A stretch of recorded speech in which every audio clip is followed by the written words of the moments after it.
disappointed in every one of you. I'm sorry, I don't mean to offend you. I'm disappointed in every one of you. I kiss you on the mouth. No, I'm not cool with that. I'm sorry. One more time. I'm disappointed in every one of you. I mean, I'm dealing with degenerate animals. I'm disappointed in every one of you. Disappointed in every one of you. All right, come on. Honestly, I can't do it no more.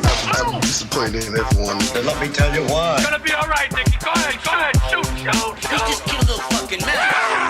What are you going to do about it? You're happy because you got nothing. You don't got a thing. You're happy because you got nothing. Lobito! Got nothing. I want to get out of this rat hole. I want to get online. I need BDA Boxing.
Welcome everybody to BDA Boxing Podcast, broadcasting to you live from the true north. This is your friend Mr. BDA, and alongside with me as always my co-host, the one, the only King, Bucho. King, are you there? Yes, sir. Fantastic. Listen guys, thank you for joining us on this beautiful, and I do mean beautiful, Saturday afternoon. Well, I already got somebody donating. Jeez Louise. Shout out to Chad Collins, who just donated with the super chat. Thank you, Chad Collins, for your contribution. He says, "Good day, boxing friends." Indeed, friends. Good old job. Good old day, I should say. What the hell am I talking about? Job. Listen, guys, thank you for joining us. You know the drill. Subscribe, like, hit that like button. Subscribe to BDA Live, or secondary channel. Check out the film analysis we just did on Vasyl Lomachenko. And if you get a couple of shekels your way, just like Chad Collins, you can follow his example and send them our way. Or you can do so also via the PayPal page or the BDA Discord page.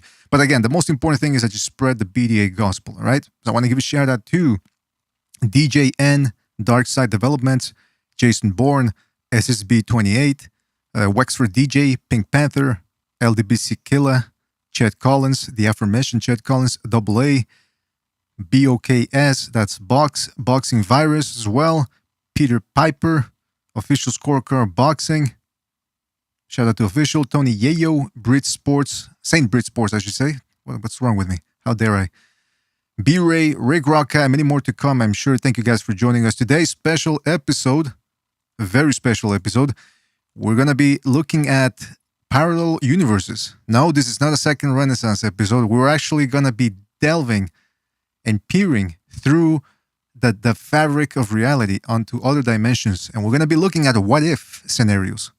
Okay? So that's what we're going to get through here. Before we do that, I see we got Stu and Gonzalo on the Discord. Guys, are you there? Yeah, what's happening, boys? Oh, good to have you on board, guys. Yeah, Hey, good to be here. thank you. Absolutely. What's that? I said I missed you guys. Good to be here. Yes. Well, let's not get too sentimental, but it just dawned Oh, on all me. right, then I didn't. No. What I'm We saying is, needed it just a little break, man. I'm a bit tired of the whole fucking drama and shit from boxing. Yeah. I had a Gonzalo, break. Butcher, you sound like you've lost the will to live, brother. Yeah, no, I'm just retired. I've been all over the place, man. But you know what I mean, Stu. You know, there's a lot. You know how the boxing Hey, community it listen, drains you.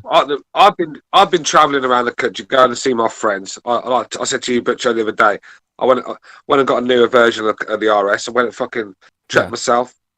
Went travelling around England, see all my friends. I've been up north, I've been here, I've been there. I actually went to Seaside yesterday, right? And I'll tell you what, it was like something from the Apocalypse movie. There was not a fucking person in sight. It freaked me out a little bit. The shops were dead. It's like one of them places in China, you know, them fucking them cities, them ghost towns. That's what it was like. And this is like a seaside resort. I went there yesterday. It freaked me out a little bit. So yeah, but that's why you've not seen me. I've been just travelling around and enjoying the fresh air instead of sitting in talking to you savages about boxing. Yeah.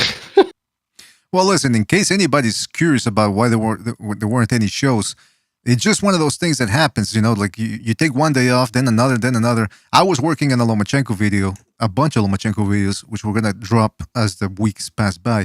And then also, I mean, there hasn't been any boxing for about the past 3 months, and we did a lot of shows during that time. It just felt good to, you know, leave the fucking internet world for a while. In fact, it feels good because I just read the news here from boxing. Jarrell Big Baby Miller fails another PED test for his July 9th fight, and he's out of it now. That fight's done for. He was going to fight on July 9th, and he's tested positive again. What do you fellas think about that? Wow. Are you sure it's the same Jarrell Baby Miller? Because there's two of them, I believe. Well, let me. Who's the other Baby Miller? Jared Baby. Yeah. I don't know another one. There's another one that's supposed to be fighting drug soon. test as well. Huh? There's another Jarrell Miller or Baby Miller that's supposed to be fighting soon. Is there? Yeah, I believe. Yeah, there is. Hey, hold on. I know this episode's called Parallel Boxing Universe, but this it's not what we're gonna be talking about. I'm fucking getting a bit confused here. Look, did that guy fail a drug test as well? Because I think he's failed more drug tests than John Jones he has, and I thought that was impossible. So look, where do we go with Baby Miller now? I think it's time for him to put a big ban in with Miller. You've just got to look at him. The man is a monster of a man. You stick steroids in a 300-pound man, a lot of damage can be done. And look, the guy's a fucking cheat. He had his chance, you know, to put things right, and he blew it again. Like I said, found more tests than John Jones. Well, this is what the article says, man. And it is indeed the heavyweight Jarrell Big Baby Miller. Jarrell Miller has failed yet another performance-enhancing drug test. Boxing Scene can confirm that the besmirched Miller tested positive for an unspecified substance in an exam administered by the Nevada State Athletic Commission. The 31-year-old Miller bout with Forrest was supposed to be his first big fight since he tested positive for 3 PEDs, prior to his scrap heavyweight title fight against Anthony Joshua. And don't forget, he had tested positive for something else in another fight prior to that. So this is the third time. My question is, why can't these guys fight on the level anymore? I mean, do they really need all these extra substances to compete? I mean, what happened? Maybe he does, because he's over 300 pounds. He was a monster with a great age because of the substances. Yeah. Or maybe he's not as confident in himself as his mouth likes to tell us. Because he talks a good game, doesn't he? Mm-hmm. You know, he doesn't show much fear, but maybe when he's in his bedroom at night, his fucking ass is twitching. So he's looking he's looking for advantages. And this guy's not just taking a little bit of a bit of stuff here and there. This guy's got the fucking old Ivan Drago fucking lab at home, isn't he? Mm-hmm. Do you know what I mean? Think about it, Stu. Why was Butterbean a four-round fighter? Because he was really, really big. His conditioning couldn't hold up. Why would I know what you're saying, but I don't know what. Listen, I don't think it's down to that. I don't think Baby Miller's taking steroids to. Well, obviously it is for the tank because everyone knew, but I think it's more to do with lack of any fighter that takes steroids, it's a lack of confidence for me. I agree. That's what, because if you believe in you're good enough, you won't need that shit. So a lot of if he's taking them stuff and he's constantly taking them, which means every time he goes to bed, he's not sure of himself as a fighter. So he has to, as a 300-pound man, he has to take steroids to make him, well, to make him a lot more dangerous, to give him a better tank, to make him stronger. Yeah. And if he's having to do that, then that tells me he's not as confident as his mouth likes to tell us. Exactly. I completely agree That's with the that. way I see it with any steroid user. That's the way I see it, bro. What did Buzz Rutten used to say, BDA? Exactly that, man. He used to say, "Oh, these guys that take steroids or that PEDs, it's because they're not they lack confidence." Listen, some of these guys also, if you talk to them, they'll tell you, "Oh, well, listen, everybody else is doing it, so I got to do it too." That's also lack of confidence. That's a lack of confidence. That's these guys go in there, and it's a hard business going professional boxing. But look, if you can't handle it, don't get into it. You know what I mean? But these guys, man, with their fucking PEDs, and most of the guys at the top are doing it. You know that. But it's Jason going in the chat. Also, go ahead. No, go ahead. Not really. It's too. A lot of athletes can't work out the same without it. Isn't that true, Mr. BDA? Remember some MMA fighters were saying, "Well, I have some disease or something." Look. If you're in your 20s and you need testosterone replacement therapy, you shouldn't be fighting. There's something wrong with you. There's something wrong with your system, with your body, and it's a serious issue if you can't produce testosterone at that point. And don't forget, most of those MMA guys that were in their 20s and they needed testosterone replacement therapy is because they were doing something else before that, and it fucked up their production of testosterone. So that's why they need even more testosterone. Mate. Any man any alpha male that's low on testosterone, there's something not right. I mean, come on, man. I mean, I'm no fighter, but I got plenty of the fucking thing when I was a young guy, man. Going around nailing everything I move. Fucking think I could beat everyone in a fight. I think, proper. So these guys, these are trained fighters, yet they're weak on and they're low on fucking testosterone. I don't get it, I don't really get this drug talk. It's a load of fucking bollocks to me. But I mean, it's so much not like what BDA said. If they need that sort of stuff to substitute it, just shows that obviously they've fucked their body up before for too much use. Mm-hmm. And by the way, the article doesn't state which substance he tested positive for. They just say unspecified substance. So it could be anything. Listen, take your pick. Take your fucking pick. Yeah, last time he tested positive for fucking everything. So at this point, who gives a shit? Yeah. And like I said, he got a pass. It's like when you see these guys, they get a lenient sentence for killing someone, right? And they'll get out and they'll go and do the fucking same thing. Yeah. Once you've had one pass in life, when you've got lucky, don't fucking go and try your luck again, do you? In the same place. I just don't get it. This guy, he got his chance. Bob Arum come in. He's with the best promoter in the world. He had a chance to bounce back and make himself millions of dollars. But yet again, this big, hard, tough guy from the streets, not really confident in himself, is he? Mm-hmm. Not confident. So he feels he has to cheat, fight these chumps. I mean, he's not. I'm saying he's not fighting these big guys. He's not. He's not fouling tests for these big guys. I know he did with Joshua, but this is for some chump that he was going to fight.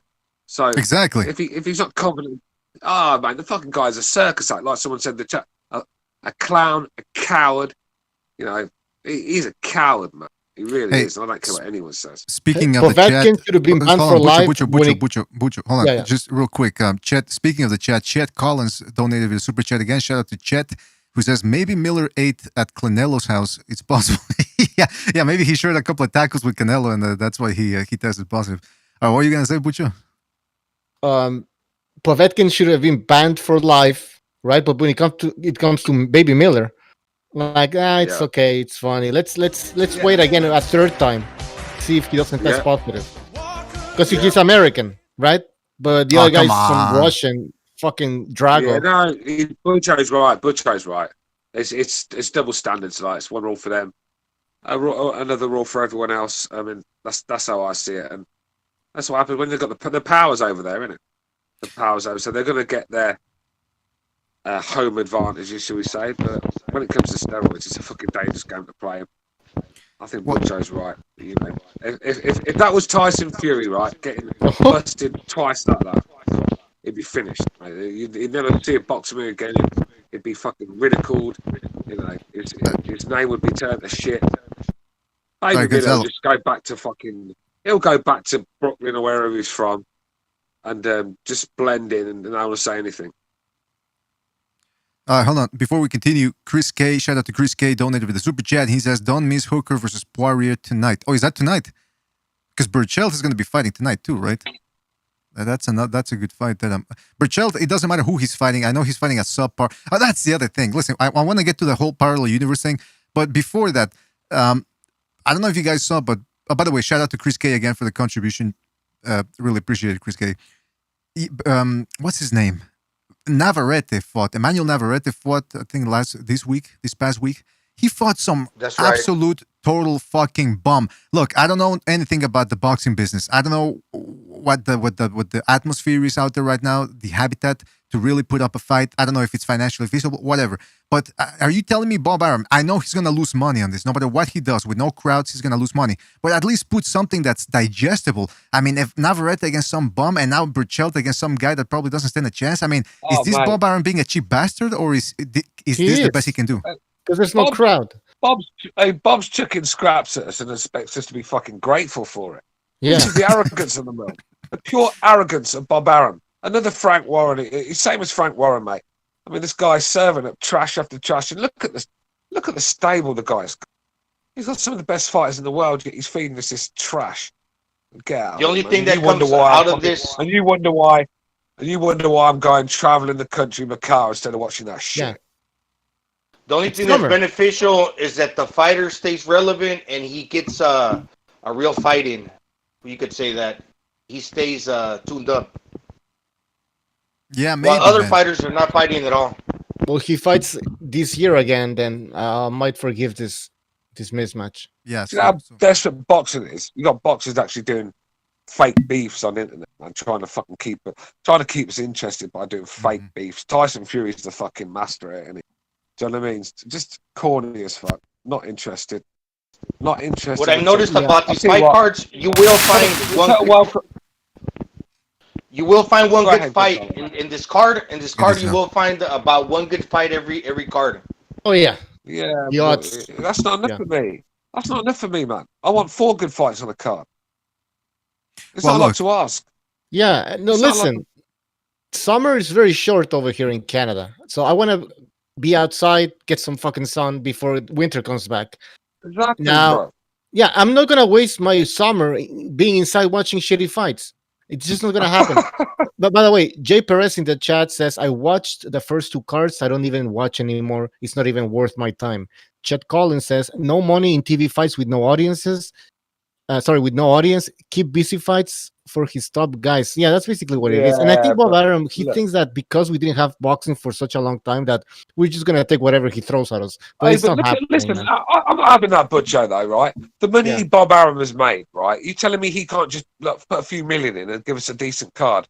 You know, but for all the garbage that guy's fed us over the years, he couldn't even be able to decently give us one decent card and take it out of his own pocket.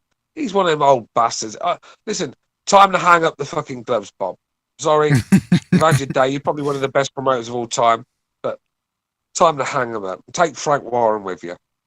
He doesn't want to lose any money. Absolutely no amount of money. And I'm thinking, you're going to lose money anyway. What I'm saying is, if he's going to lose money anyway, at least try to hold on to the boxing fans that are left out there. And ESPN, I can't imagine they would be too happy with it because he did absolutely horrendous ratings. Absolutely horrendous. 400,000 people.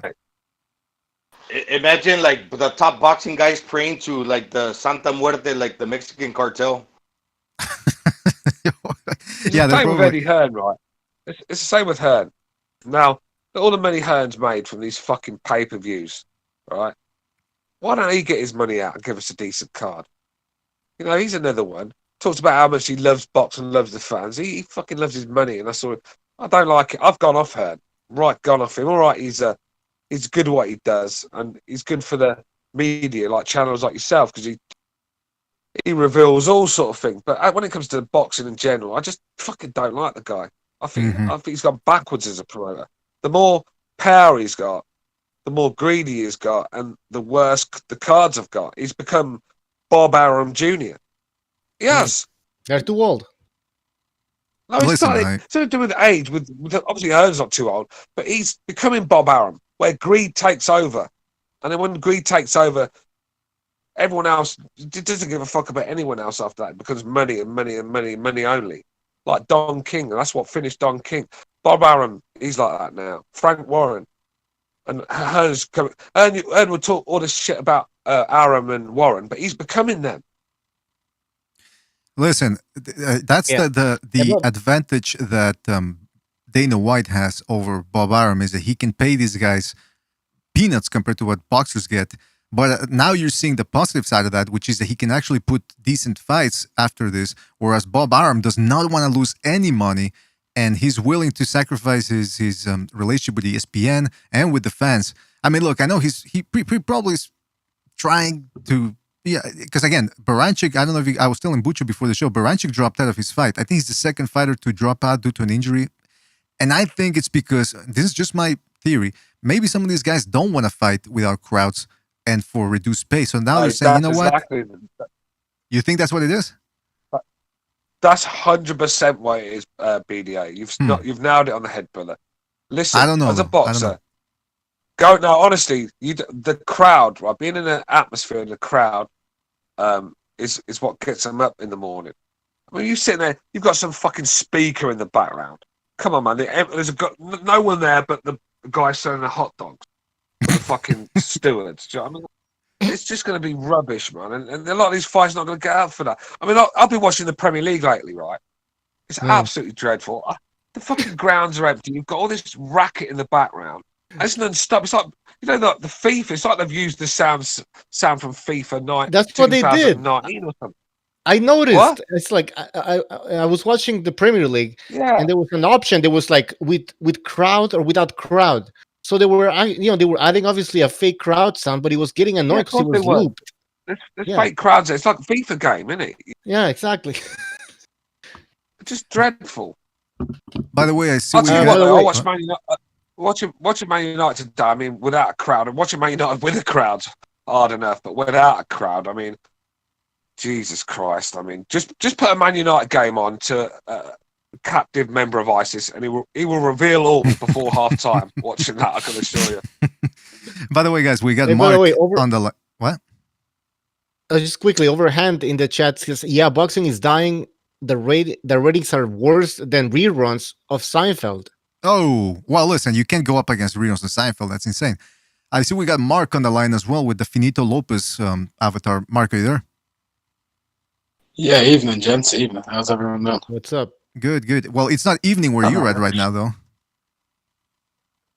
That's nighttime. That's right. The night. Yeah, it's 11 o'clock at night, man. Well, listen, we might as well get down to it now then. The subject of today's episode, of course, parallel universes. Parallel universes. What's going to happen? What if? All right, so we're going to... Butcher, you want to explain to people, but buy me some time here because my microphone's acting up again. Hold on. Flawless victory. So basically what we're going to be talking about, this is Mr. BDA. We're going to go through several scenarios of what if, what could have been. For example. Okay, why is your microphones, is it me or is he sounding a little bit muffled? No, yeah, it was me. I changed. He's coming across muffled. Yeah, he's coming across muffled. What's the matter with you? All right, go ahead. Is it better? Hello? Yeah, you know what? Actually, now that I'm back, I'll explain. Yeah, you take care of it.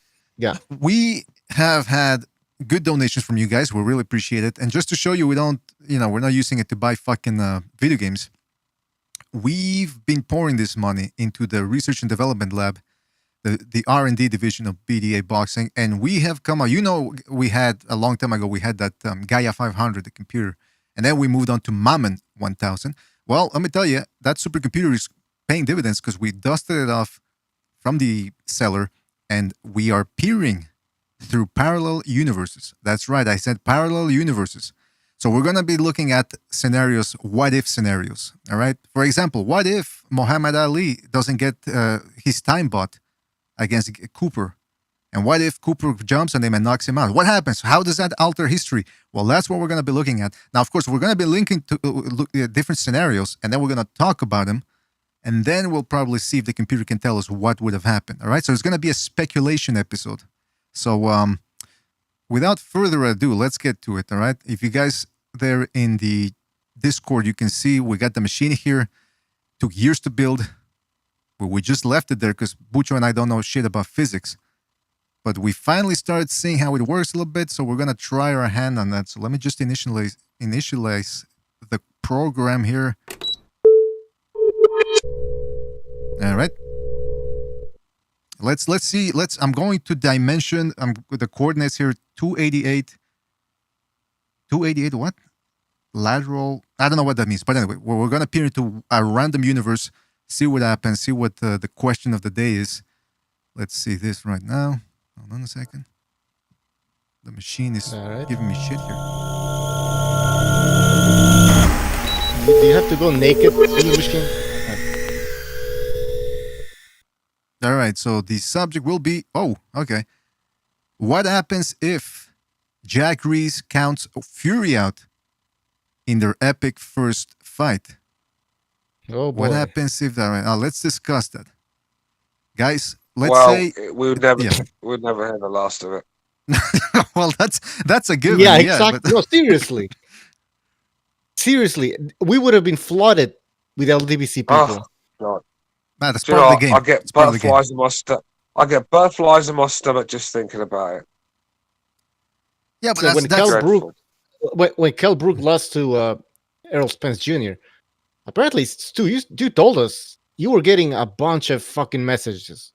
Like they were ready to jump. I was getting people messaging me about Kell Brook getting his ass whooped while my missus was about giving birth to my twins and stuff. I was like, fuck out of him. I'm not interested in that right now. Look, I would probably not be here today if trust me, I just don't think I could cope with that nonsense from them lot if they had got the win that day.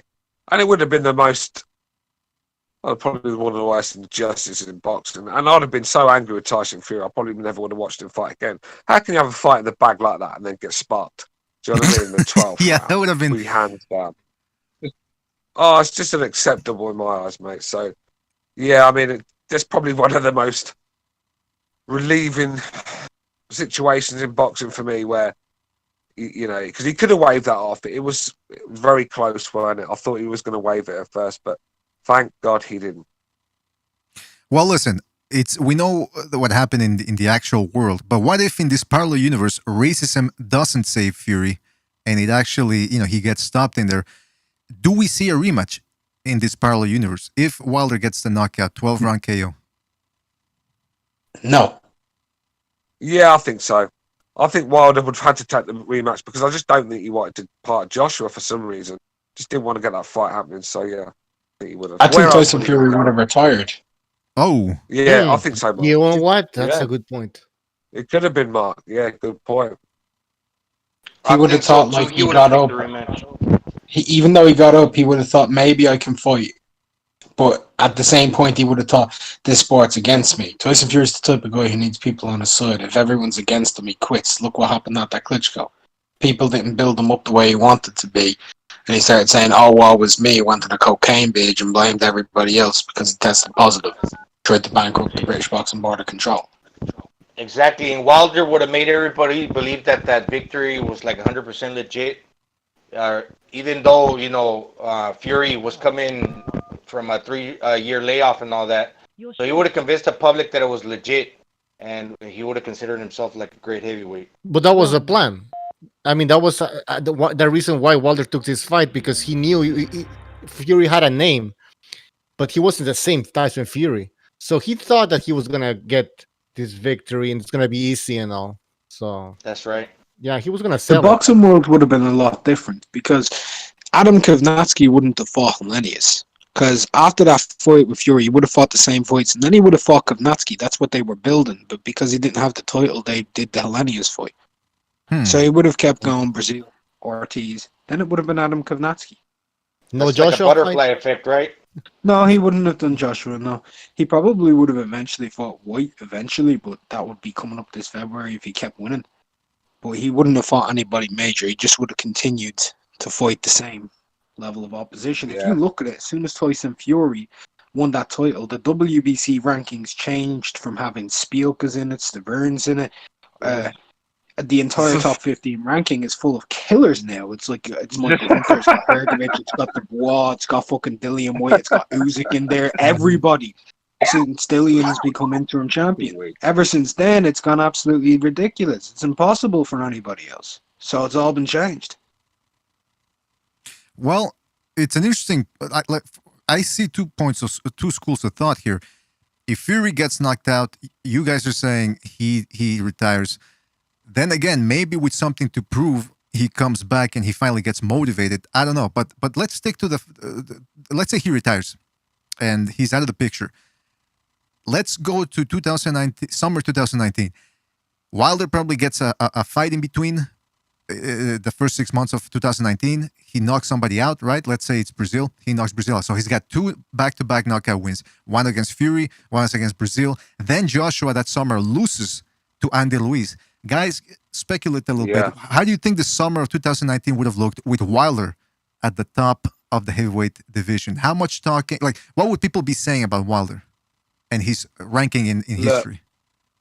He's gonna Wilder wasn't at the top anyway, because like even in that, if he had a won, maybe he might have been, but Ruiz jumped straight to number one off of the win over when Joshua. It comes to Wilder though, when it comes to Wilder though, boys, you've got an opinion of him, and it just never changed. No matter what fight he's in, no matter if he wins or loses, he's got a good right hand and he's trash at everything else. And I just don't think anything's going to change.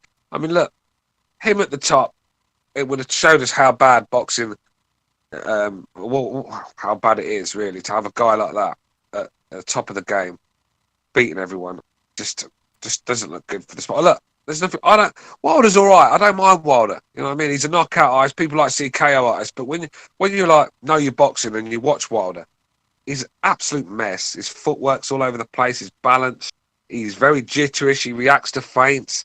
He's he gets nervous as well. I mean, he just sits there with his fucking eyes open like a deer in a headlights sort of thing, you know. Just everything.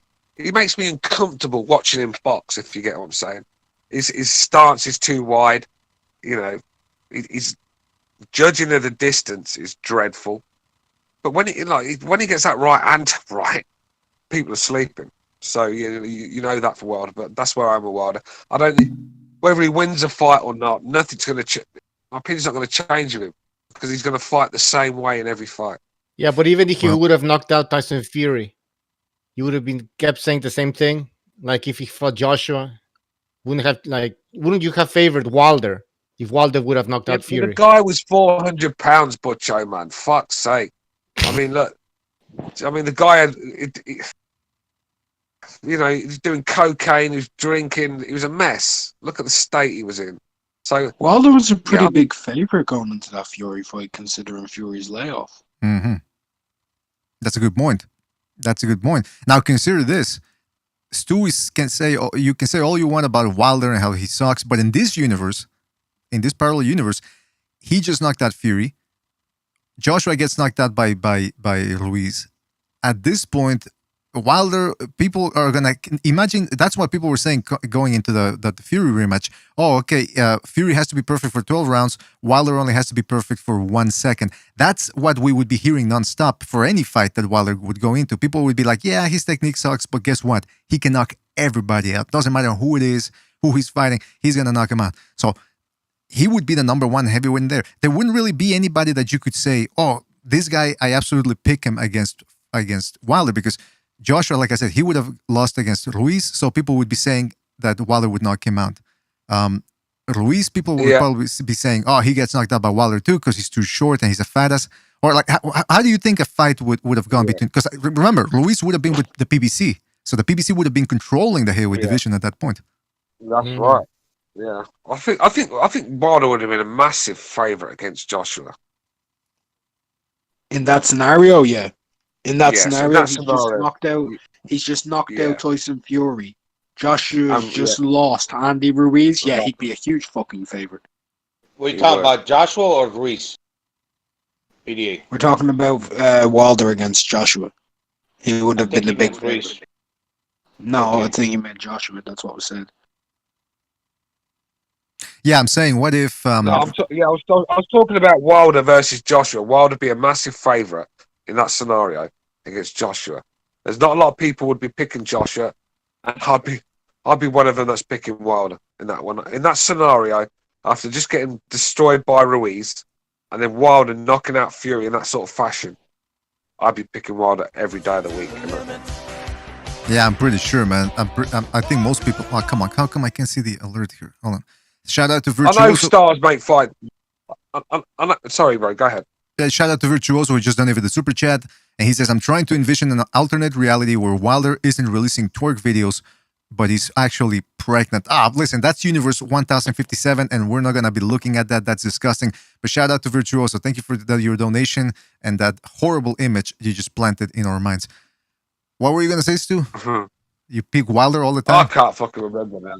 You said you. I think you would always pick Wilder if against Joshua. I think that's what you were saying. No, in that scenario, yeah, because Joshua, right? I just couldn't pick him in that scenario because against Ruiz, his confidence looked shot to pieces. I know stars make fights, but the way he fought against Ruiz, I think even in the second fight, I think Wilder would have knocked him out in that one and all because he just looked. He looked nervous and scared. He wasn't reacting well enough for me when Ruiz was throwing shots. It was just that Ruiz was just flat-footed, fat, out of shape, just couldn't catch up to him.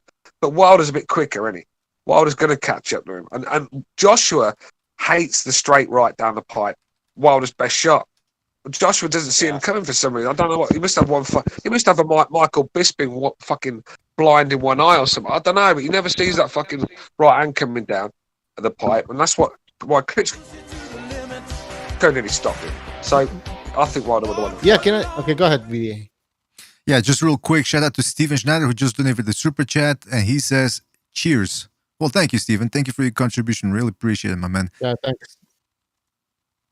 Well, I was gonna say, let me just. What was I gonna say? Yeah, about AJ.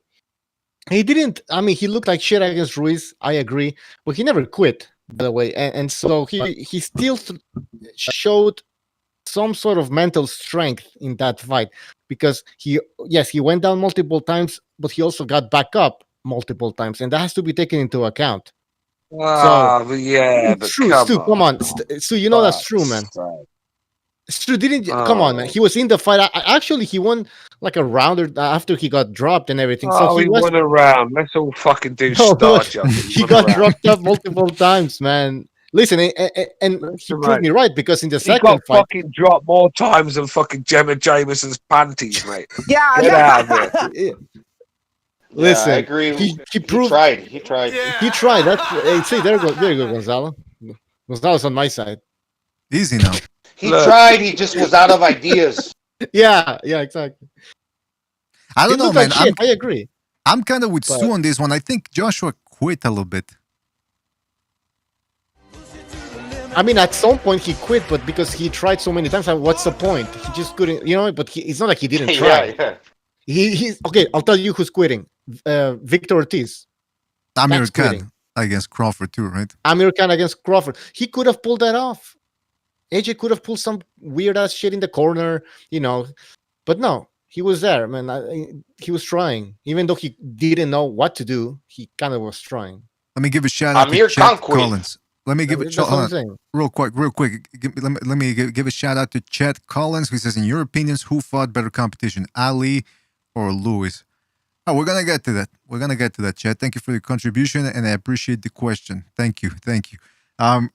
Listen, as far as this Wilder getting the win in this parallel universe over Fury, think about it now. The PBC controls all the marbles in the heavyweight division. So he goes up against Ruiz. Okay? Ruiz is going in there against Wilder for all the marbles. Do you think in this parallel universe, Ruiz actually gets more motivated since he's fighting a different guy? Or does he do what he did in our present timeline against Joshua in the rematch and come in fat and out of shape and without having partied more than he trained? What do you guys think? Well, in this alternate reality, I think WBC president comes out with Mayan or some crazy Mexican belt, to lure Ruiz into wanting to win that title, So he's going to be like all proud and, I want to win this fucking belt. But he's going to charge over $1 million in sanctioning fees. I think he will be motivated. Yeah, I mean, look, in any fucking I don't know, man. Ruiz, man, I just don't see him in any parallel universe, whatever you want to fucking call it. He's going to be the same fat guy that doesn't train. No. It's tacos. There's no in shape Ruiz or anything. Yeah, what are you expecting him to come out looking like? Fucking Ivan Drago in Rocky 4. Yeah. What do you know? He's going to be that fat little Mexican, isn't he? That's what he's going to be. You You fat know, fucking that's just it. scumbag! Fat fuck. You fat fucking scumbag! I don't know who's playing that, by the way. Shout out. Hold on. Shout out to Revolucion, who just donated with the super chat. He says, Ruiz is so fat, his corner uses lard instead of Vaseline. Oh, come on. Now, see, that's uncalled for. Thank you, Revolucion. Thank you, Revolucion, for you. I'm just blessed. And shout out to Father Jack Hackett, who donated with a super chat as well. Shout out to Father Hackett. His comment is boxing. All right. Well, A picture always It's makes the me laugh. eating habits, BDA, because if we remember during the Joshua, for the rematch, the training camp, he had actually lost the weight, but he didn't feel comfortable. He felt like too dehydrated, and he decided to eat again. come on. His eating habits got the best of him. I mean, when your trainer can't, his trainer said, hey, look, I tried getting him to train. I couldn't do it. It was all up to Ruiz. He didn't want to train. But I'm thinking, like Gonzalo did, you did make a good point, Gonzalo. Maybe if the WBC they come out with some special Mexican belt. By the way, you guys remember when Masvidal fought Nate Diaz and they had the, what was it called? Baddest BMF, Bad Motherfucker title or something? I don't know about you guys. That was a little cringe for me. That was a little cringe. I can't imagine boxing. Ghetto, man. That belt, that belt means about as much to me as that one fucking Jake Paul's carrying around with it. Yeah, I was kind of stupid. Yeah, man. So stupid, man. Look, but look, that fight didn't need a belt. Diaz, whenever Diaz is in a fight, you're going to get your money's worth. So they didn't need to do that, did they? They didn't, but they needed. I mean, they wanted to come up with a gimmick just in case, just to attract the most people possible. So, but even that, what's the other belt? They got two belts, haven't they? Is it the? They've got the actual world champion. Then what's the one underneath that? Interim, right? What's it called? Interim. The interim. Yeah. They have an interim champ. So there's enough there, isn't there? You've got an interim. You've got a champ. You don't need any more. What do you need? Yeah, and then when people win the interim, they start crying. I'm thinking, come on, you're the very name. I'm like, first of all, their belts don't look good. I don't like the way their belts look for the UFC. They look like very modern. You're supposed to have like this old kind of look to them, that it's got some history behind it. But the UFC hasn't got no history though. UFC ain't got much history, is it? Well, they but I just don't like the belts. They look like I remember watching the early UFCs, and they were like 90s, man. So it's not really been around too long. Yeah, but they had that mascot, whatever you want to call it. Remember the white? Oh yeah. The white, that was racist, by the way. A white guy, representing masculinity. Come on, can't have that now. Can't have that nowadays. And by the way, back in my day, we didn't get, when we won something, we didn't get a trophy, we didn't get a belt, we didn't get a. You know what we got? We got a good job. Keep it up, a nice firm handshake, and we were on our way. That's the way it was done. That's how you create real men. Not a fucking belt. Exactly, bro. 100%. We're in a fucking society these days where they're giving away trophies and fucking getting them in Happy Meals these days. I mean, look. Yeah, it's true, man. Well, when I was a kid, you had to fucking win something to get a trophy. It weren't about compete. Competing's just not enough. We're teaching these kids, it's just, if you just compete, that's enough. Don't worry if you come last. No, you don't want to be coming last. You're a loser if you come last. That's the way I look at it. I don't want to come last in anything. Listen, even when I'm playing like a kid on a computer game, do you think I'm going to lose that kid? No, I want to win. That's how everyone should have that mentality. Win at all costs. And that's what makes great champions. Not, oh, bless you, babe. You did well. I know you come 10th out of 10, but at least you competed. Get the fuck out of here. My pussy hurts. My pussy hurts. That's what some of these losers get nowadays. Look, you lost. It's not the end of the world. Dust yourself off. Keep on, walk it off, and you better luck next time. There's no listen. I know losing. Nobody wants to lose, but we need to take off the stigma away from losing because it really does make people freeze, and it makes them not even want to try anymore. If you lose, all right, go ahead, Wilson. By the way, thank you for being on here. Thank you for letting me on. Perfect timing, because I've been a loser my whole life. There is a stigma. There is a stigma around it. And we need to end the stigma. Okay? You're a loser. It has a lot to do with the promoters too, guys. I think because if you lose, Revolution. You're that sort of guy when they're picking up the soccer teams. You're the one last sitting there, last to going goal. And... Can I say something? It was second to last, right before the retarded team. Yeah, second from last. if a guy doesn't get a good opportunity, let's say he loses, and he's like the B side, he gets thrown under the bus, even though it was a competitive fight. He might have deserved to win. So he gets the loss, and he gets put in against another guy tough, and he starts racking up losses. That guy will never be an A-side ever. But, you know, these promoters, it has a lot to do with the promoters, I think. That's absolutely true. Yeah, and we can get into that in a couple of seconds. But before we do, shout out to Kenshiro, who says, I'm surprised there isn't a Black Lives Matter belt right now. Oh, give it some time. They're going to come up. They're going to come up with it. Shout out to Kenshiro. And shout out to Mark, also from Unrivaled Boxing Talk and News, who says, kick the loser off. Oh, come on, Mark. I mean, how are you gonna play La Evolution that way? It's La Evolution, for Pete's sakes. Anyway, shout out to Mark. I don't know where he is right now. I see he's here. How would a Black Lives Matter belt even work? You just have black fighters fight, but exactly, they beating the shit out of each other.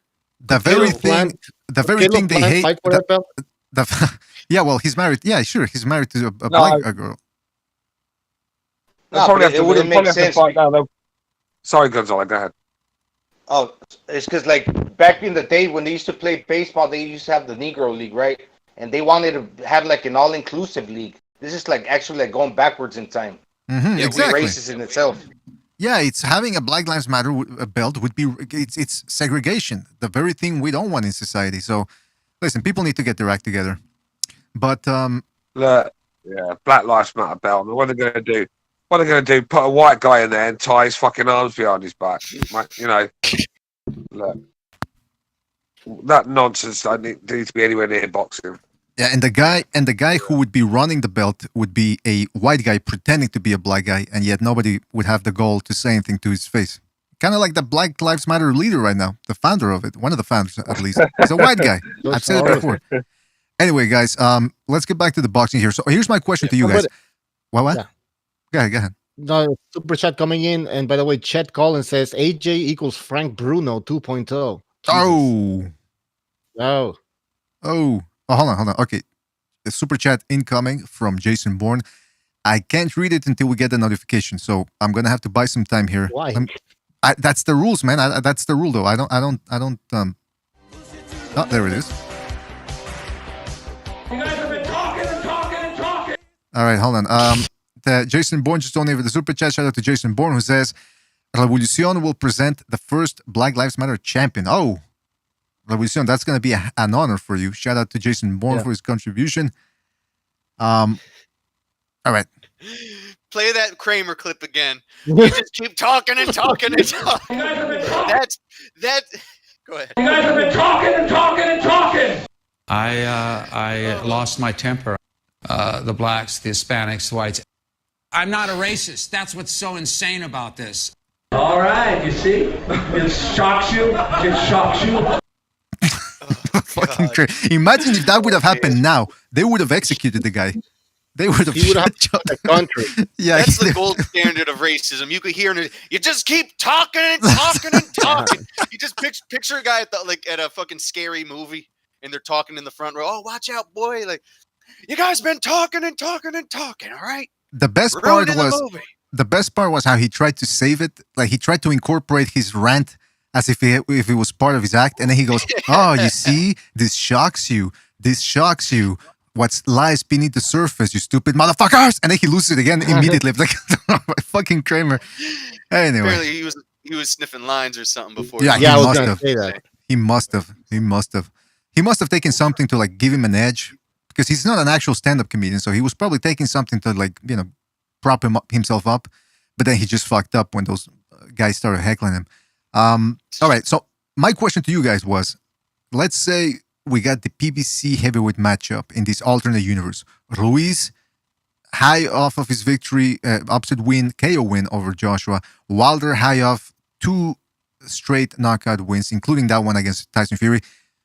Who would you guys pick for that fight? Ruiz, Wilder. Wilder can't fight off the back foot. Who? Wilder's got no balance on the back foot. Mm-hmm. Ruiz would be able to walk him down. He doesn't have the speed. He'd be off balance. Ruiz would do a better job than Ortiz did in the first fight and actually get him out of there. Oh, I can see where Mark's coming from, especially inside. Ruiz is fucking very dangerous in the pocket, and Wilder's dreadful in the pocket. So look, if Ruiz can get underneath Wilder's jab and come inside and start throwing shots in the, because Wilder be exposed then, and yeah, he could really hurt Wilder. But the thing is, worries me about Ruiz, plodding along forward, strolling forward with his hands down, chin in the air, square on. Wilder lands clean. I don't even think Ruiz has got a good chin, but I'm not even sure if he's going to hold up to too many of them. So it's one of them where it's a 50-50 fight for me. But you just don't know what Ruiz is going to turn. With Ruiz, it's not about how good he is. It's about what Ruiz turns up on the night, isn't it? Do you know what I mean? We can't do that though because he hasn't had the rematch with AJ yet. We haven't seen him come back in 25 pounds overweight yet. So this is from this alternative universe. He's fresh off that AJ win. Him and Wilder. Okay, I get what you're saying there. Right, fresh off an AJ win. Yeah, that's a different kettle of fish. But mind you, he was fresh off a fucking AJ win in a fight in Dubai, and he was dreadful. So AJ had different skills than Wilder. He was able to implement the long jab and the fighting on the back foot and just kind of frustrating Ruiz for the whole fight. I understand what you're saying. Well, it's a very tough one. Here's the thing. That's a tough fight to call. Mark is absolutely correct. Wilder can't fight off the back foot. That being said, one of the things that that worked for him throughout his whole career was that guys were afraid of jumping on him because they thought he could punch off the back foot. With that in mind, he just knocked out Fury in this alternate universe. Do you think Ruiz, even if he doesn't see any incoming fire off the back foot, do you think he's still going to be hesitant to come in? Especially since we know he's probably going to come in at 200 pounds or 290 pounds or something like that. He's going to be slow as fuck. Do you think he actually jumps on Wilder, or does he fight in spurts, just stay on the outside, not wanting to get knocked out? Like, what do you guys think? Do you think he makes an effort? 290 pounds is going to have to fight in spurts, silly. Yeah. But look, it's hard. This is hard. It's a hard topic to talk because you just don't. With Ruiz, like you said, you just don't know what shape he's going to be in. But I think if Ruiz is, if he's in the best shape of his life, I think he could cause Deontay Wilder all sorts of problems. Because, like I said, Ruiz, I think Josh is quite dangerous in the pocket mid-range. He's quite explosive, dangerous, and Ruiz was fucking killing him inside. That's where he was doing most of the damage. So Ruiz is really dangerous there, and Wilder's just terrible. So yeah, I'd probably just tick towards Ruiz on that one. I think if he's in the shape of his life. So you would actually give Ruiz a chance in that fight? I'd pick him to win it if he's in the shape of his life and he's coming off of a good Joshua win. He stayed off the coke and didn't go onto the tacos. Then if he's in good shape, I think he's got the style to beat Wilder. That's a big if. That's what you say now. Because you saw what happened, how he got destroyed. Yeah, but this whole topic's about ifs, isn't it? Yeah. Fucking hell. Yeah, I know, but still, like this is the thing, though. A lot of people, anyways, they would have said a lot of people would have went with Wilder against almost everybody, but now that he got destroyed, all of a sudden, everybody can knock him out. No, Wilder would have been the favourite in that fight. It would have been the bookies' favourite, but I don't go by the bookies. I pick my own. I use my own initiative, and I think Ruiz has a style that caused Wilder all sorts of problems. Don't forget, guys, like one of Ruiz's biggest weapons in that first fight was Joshua, which would be bad on Wilder, is he has this ability to step off with the jab. Remember against AJ, he'd step off the jab and then fire in those combinations. He was stepping off that shotgun jab.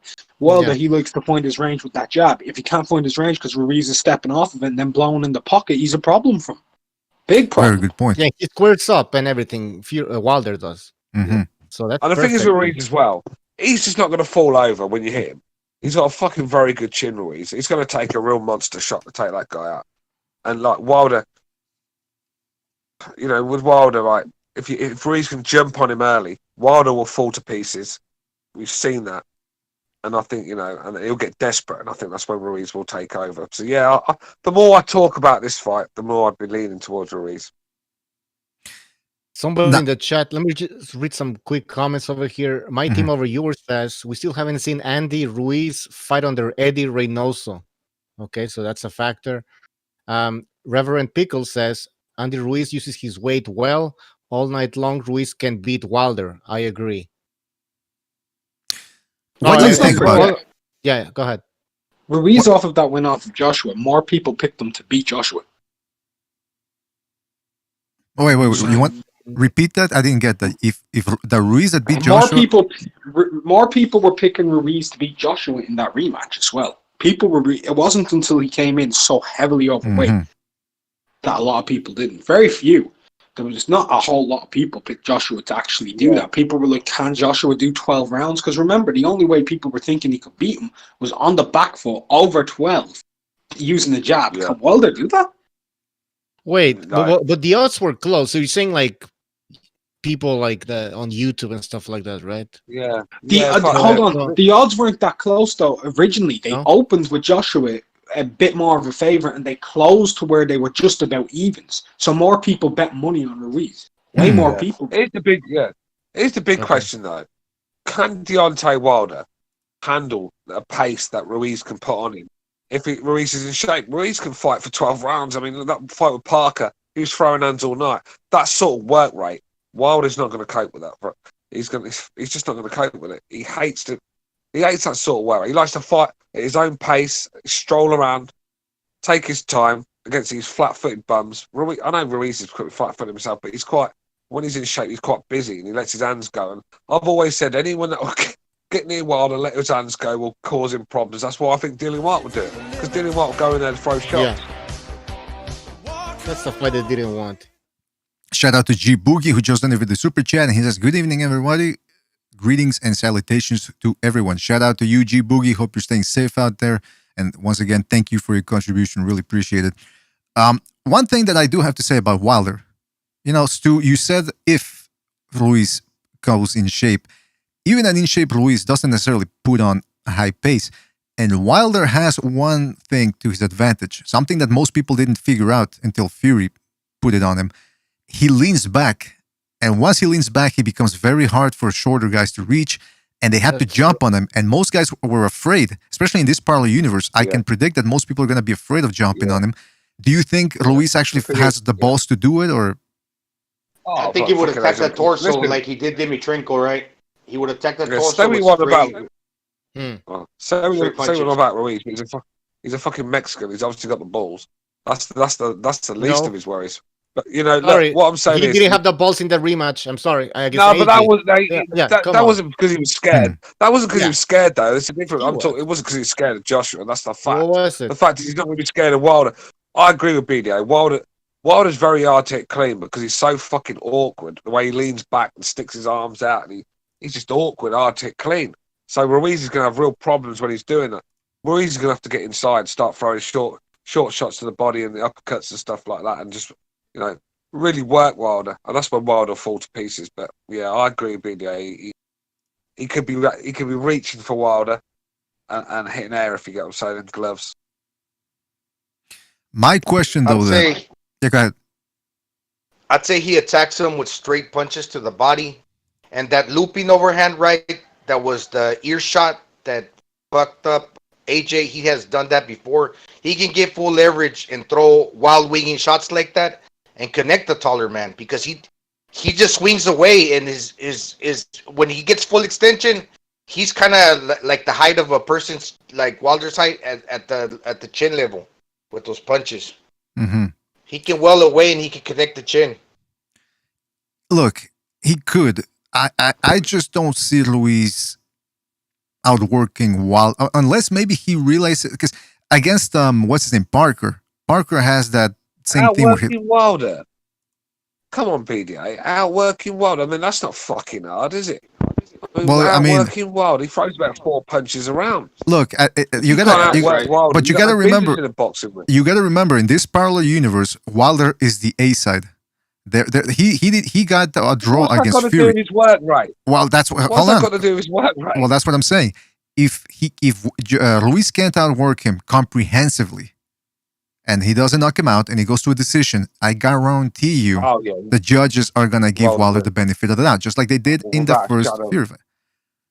I don't think Ruiz would jump on Wilder anyway, so maybe he wouldn't outwork him because he maybe it would Why be the don't same you though? situation. He jumped on Joshua. He jumped on. Why would Yeah, you jump but on Wilder? When he Stu, good point. I agree with you. However, he didn't do it in the second fight, so this might have been the same. Butcher, you need to let that. Butcher, you need to let that go, bro. No, you're going on like that. You're going on like. You need to let that go, bro. It's like some woman that's cheated on you. You just can't forgive her. Come on, bro. Let I can't, man. I can't, man. What was that all about? But you still have to let it go anyway. You still have to let it go anyway because we wouldn't have seen this. Yeah, exactly. I agree. Yeah, we're talking from the point of view. Hold on, one at a time. One at a time, guys. One at a time. One at a time. Go ahead, Mark. Mark. Yeah, go ahead. No, I'm muted. I'm good. I'm good. Okay. I was gonna say it certainly would have to be an in-shape Ruiz, and the reason why I think also because he would have to use good waist movement, a la like Mike Tyson. Mm-hmm. He would have to use waist movement to dodge those punches. Mm-hmm. And I've seen Ruiz, I've seen glimpses of that, but he hasn't been consistent with the waist movement. Exactly, he would have to. True. A good jab. A good jab from AJ was one of the reasons why Ruiz just kind of gave up because he was timing him properly with that jab, even though nothing much happened in that fight. I'm talking about the rematch, and Wilder doesn't have a jab, so yeah, maybe that just a head movement would have caused a lot of problems for Wilder if he implements that head movement, which again. Ruiz is inconsistent both in his performances and performances inside the ring, so I can't see him putting on that much pressure against Ruiz. By the way, shout out to Kenshiro who just donated with the super chat, and he says Ruiz is like King Hippo in Mike Tyson's Punch Out. Oh, come on! Now, see, this is turning into a Let's Bash Ruiz episode, and I'm not gonna allow that.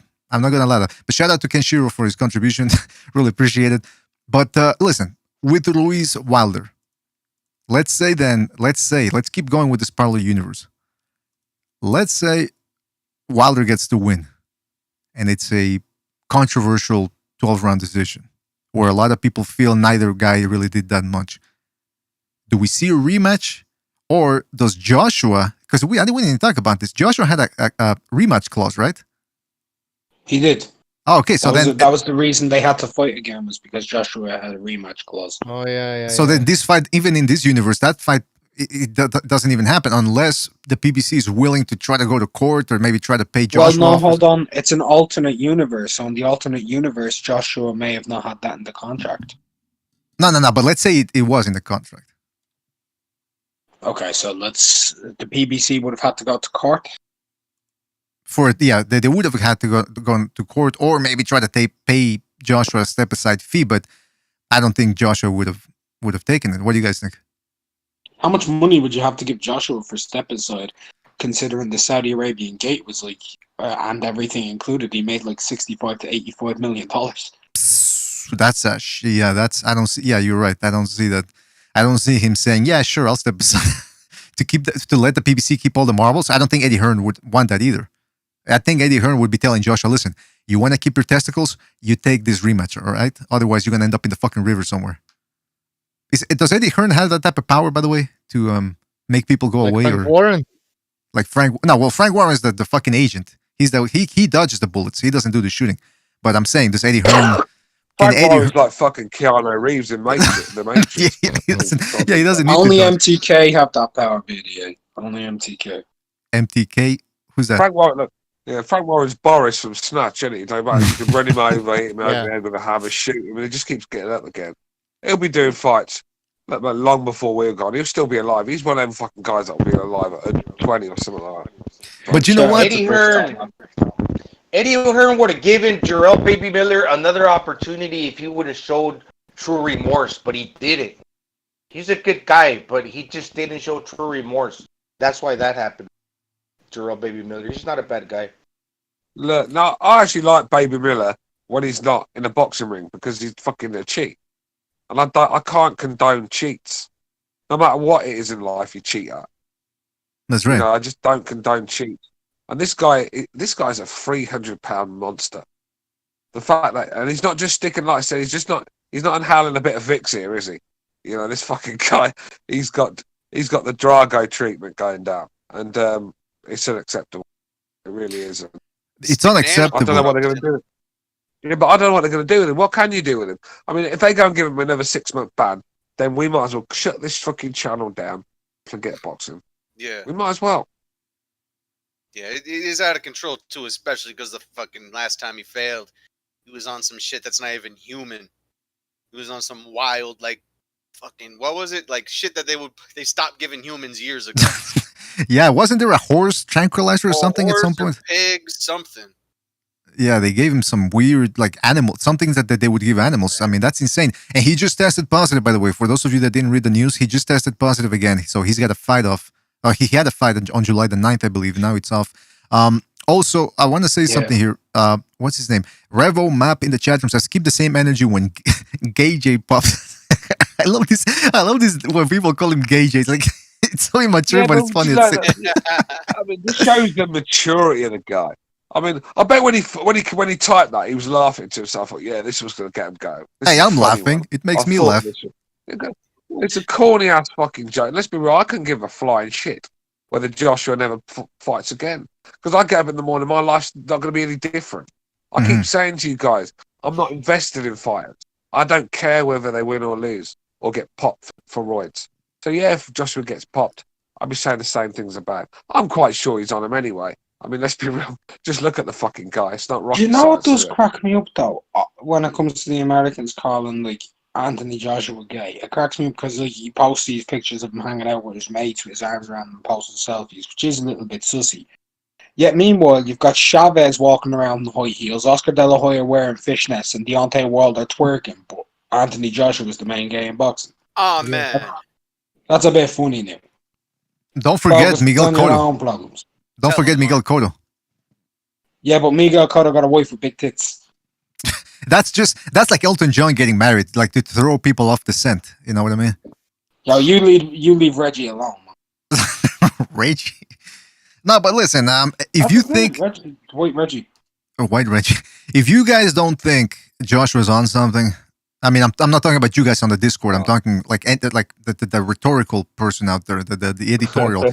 You guys need to step up your game. I can't say it because I don't want to get sued. But come on, look at the guy. Look at how he's built, and you tell me if that's natural. Oh, he's getting his stuff off fucking Bruce Banner. Exactly. By the way, here's that photo of look, Joshua. When you see Joshua, right? I mean, you just don't have that sort of physique. I should take something. And look, I don't care enough about Joshua to sit and defend his corner, and I can't lie to you guys. Just look at him. That is not natural. That isn't. Well, look. On this, I remember people saying, "Oh, it's just his genetics, right?" And then he won a fight, and he shows his dad. I can't remember who it was against. He's like, "This is who I owe it all to. This man right here. This is where I got my genetics." And I'm like, "That's a fucking 5'8" fat bastard, mate." That's where you got your genetics from. That little oompa. Yes. Look, I think Josh only got to look at. Go ahead. You've only got to look at the size Joshua was in the Olympics, and then he just started getting bigger and bigger and bigger and bigger. And like I said, the size he was against Ruiz fuck's sake, it was a joke. Let's be real. It was an absolute joke watching that Michelin man walking. He's also getting older, right? Because we say a lot of things about fighters, like for example, in the lower weight division, they move up. But this is what I have to say. Even a big guy, a heavyweight, he's gonna get old. He's gonna get bigger when he matures. Think about Dubois. How old is he? In his early 20s. He's gonna get bigger. It doesn't just happen to the lower weight classes, guys. Come on, Gonzalo. What planet are you? You're in a pro universe where you want to. At the end of the day, listen. Okay. That guy. Come on, Gonzalo. That guy has been getting fucking bigger. I'm getting older by a day, but I ain't put on 3 stone of muscle. This guy against Ruiz, he was roided up to the gills. If you can't see that, No, I I really didn't don't know say what that you're he fucking wasn't looking on steroids. I mean, I don't know. But all I'm saying is that he's 30 years old. When you hit that age, you are going to put on some more muscle. Yeah, you as do. well. But what I'm saying, yes, I agree, Gonzalo, you do. But that much? I mean, I suppose Mike Tyson's natural as well, the shape he's in at the moment. I suppose that's all just, that's 51, smoothies and smoothies and diet that's done that. Yeah. Let's be real. Joshua's more built than most professional WWF wrestlers, and they were all on gear. Mm-hmm. Exactly. Listen, you wanna gain some testosterone the natural way. Just stop jerking off. Stop jerking off for about if you have to do it once a week. That's how I got my incredible physique. I don't wank it. All right. I don't need fucking PEDs. There's fucking pussies out there, man. Also, I want to show you guys a photo because let's get down to. I would say. Yeah. Someone in the chat said Dubar is natural. Frank Bruno was natural. Oh yeah, Evander Holyfield was natural. Oh, yeah. Somebody said in the chat, alternate universe, Evander Holyfield versus Evan Fields. Was that Box that said that? I don't remember. Hey, I think Box. Yeah. Evan Fields had found a drug test. That fight would happen. Exactly. By the way, for those of you that don't know what they're talking about, Evan Fields was Holyfield's alias, I should say, alter ego that he used to buy from, who was it, Victor Conte or somebody from some laboratory. He was buying his PEDs there. By the way, let me show you, because listen, images speak louder than 1,000 words. So let me show you the Joshua pics. Guys in the Discord, you can just click on the page there for the OBS and you can see what I'm talking about. Let's see a picture of Joshua, his physique, and then we'll see if you tell me if he's juiced up. Hold on a second. That's not Joshua. Hold on. Looks like Joshua. It looks like Joshua, but it's not Joshua. Looks like him. Those eyebrows look like they were drawn on by a paraplegic, mate. No, that's not Joshua either. What the fuck? Hold on. Oh, for fuck's sake. What's going on here? Can we try to get this straight? Let me try one last time here. That's not here. Fuck. All right, you know what? Forget about it. That's not Joshua. In the middle, that's Joshua. That's not him. And the other guy looks That's like Zolani. That's actually not him, mate. Yeah, I don't know. I know. The other guy looks like Zolani Tete, but like light skin. All right, listen, we're not gonna be able to. Joshua too. I know. Yeah, he looks like Joshua too. Yeah, we're not that gonna dude get. On the left kind of looks like a lizard person. Okay, come on, man. You can't say that, man. That's essentially you're saying he's not human, and in today's political climate, you can't say things like that, all right? So stop it. Fuck it. Oh wow! Wait a minute. First of all, that type of language also is not. It's unacceptable. All right, so do we try one more parallel universe thing, or have we, or do we still talk about Joshua? By the way, in the chat, somebody's saying Peter Piper saying Stu just sounds jealous of people who having a six pack while he has a barrel. So it's because that barrel gets me pussy. That's all I need. When you're talking about a barrel, are you referring to your stomach or something else? Stomach. Oh, okay. Stomach, yeah. I don't know. Well, both if you want. No, I don't want. That's the last thing I want. Trust me on this one, man. Well, no, I didn't mean it like that for fun. Yeah, why does it look like that dude? Fuck, that picture of Wilder's gone. But why did it look like that dude was directly giving Wilder a blowjob there while he was celebrating? Wait, hold on. Fuck, where's the picture, man? Hold on. All right, let me put it back up. You're saying while it looks like oh yeah, it's true, huh? And that's the picture that's the snapshot that the computer gave us. So I mean, I didn't pick that looks like what? Oh yeah, it's that true. dude right there at the bottom of the screen was giving Wilder a BJ, bro. All right, listen. Good old BJ Saunders. And enough of the dirty. Listen, this is supposed to. What? All right. I was gonna say, for all the shit they gave Jack Reese, he did make a good call during that fight. And evidence is his stock rose. He got a lot of assignments after that. And say what you want too. He did do an explanation to somebody in an interview, like his exact kind of moment by moment breakdown of like why he let Fury continue. And he said, like, first he goes on and said, okay, I was an EMT, so I know how to recognize if guys are hurt. And the first thing I noticed is when Fury was laid out, he's on his back. you look at his right leg and his leg is up. You know, he's got one knee was pointing up and that foot was on the ground. Mm-hmm. You know, and Jack Ruiz is like, you know, if his legs were just all fucking laying there, Oscar all fucking twisted and gimpy looking, okay, he's done. But he had one leg planted and like kind of like that showed him, okay, I'm going to give him the full count. And then he said the next thing he saw him make eye contact. He's all right. And then he says, you know, you make guys walk to the side instead of walk to you because, you know, if you could be drunk as hell and still stumble forward a few steps and look okay. But, you know, to turn 90 degrees, walk, and then turn back and walk is like a whole other thing. He broke it down frame by frame. So say he's a corrupt judge or not. If you just say, hey, look, you know, corruption out of it, I thought it was a good explanation. And you know what was crazy? After that fight, he was refereeing a bout between some guy and Abel Ramos. And Julio Cesar Chavez versus Medrick Taylor moment happened in that fight as well. But a lot of people don't agree how he made that decision. And also the Jake Paul fight. That was crazy how he took 2 points off of him in that fight. Yeah, I remember Kevin from Chicago didn't like it, but I didn't know that Revolucion. I didn't know that Jack Ruiz actually went broke down why he didn't stop the fight. I mean, I know he explained himself at one point, but I didn't know he actually went. See, I think we should hold more referees. I think we should hold more referees accountable, and that they should explain themselves because there's a lot of them. Like, why not? Exactly. Listen, remember that referee there from the Abner Mares. What's his name? Abner Mares versus what was the African kid he fought? Agbeko. Yes, thank you, Agbeko. He hit him with a shitload of low blows. Even Al Bernstein, who's usually a moderate voice in there as a commentator, was incensed by what the referee was doing. What was the guy's Russell Mora? Russell Mora. Thank you, Gonzalo. Yes, Russell Mora. And remember, Gray. What's his name? Forgetting all. I'm like an old man today. Jim Gray was grilling the guy after the fight. He goes, Russell, thank you for talking to us. Do you think Abner Mares would have won this fight without your help? Like straight out from the very first question, he calls him out on it. And you can see Russell Moore go, I didn't help him. It's like, come on, man. You fucking helped. And then he had the goal to take a point from Agbeko. Called one of those fucking low blows on knockdown when he dropped to his knees. I mean, he was... I'm getting incensed here. But yeah, it's a good thing he called him out on that one. So I do think more referees should explain why they do the things they do in there. And the judges too. Judges.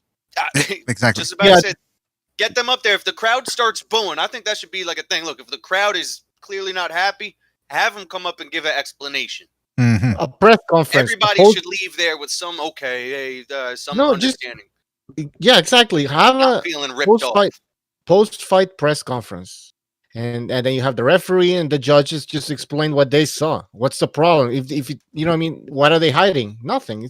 All they got, even something as simple as, hey, I like this guy's pressure more than this guy's back foot fighting. Or I thought he won the middle rounds and the knockdown swayed it for him. Just something fucking simple.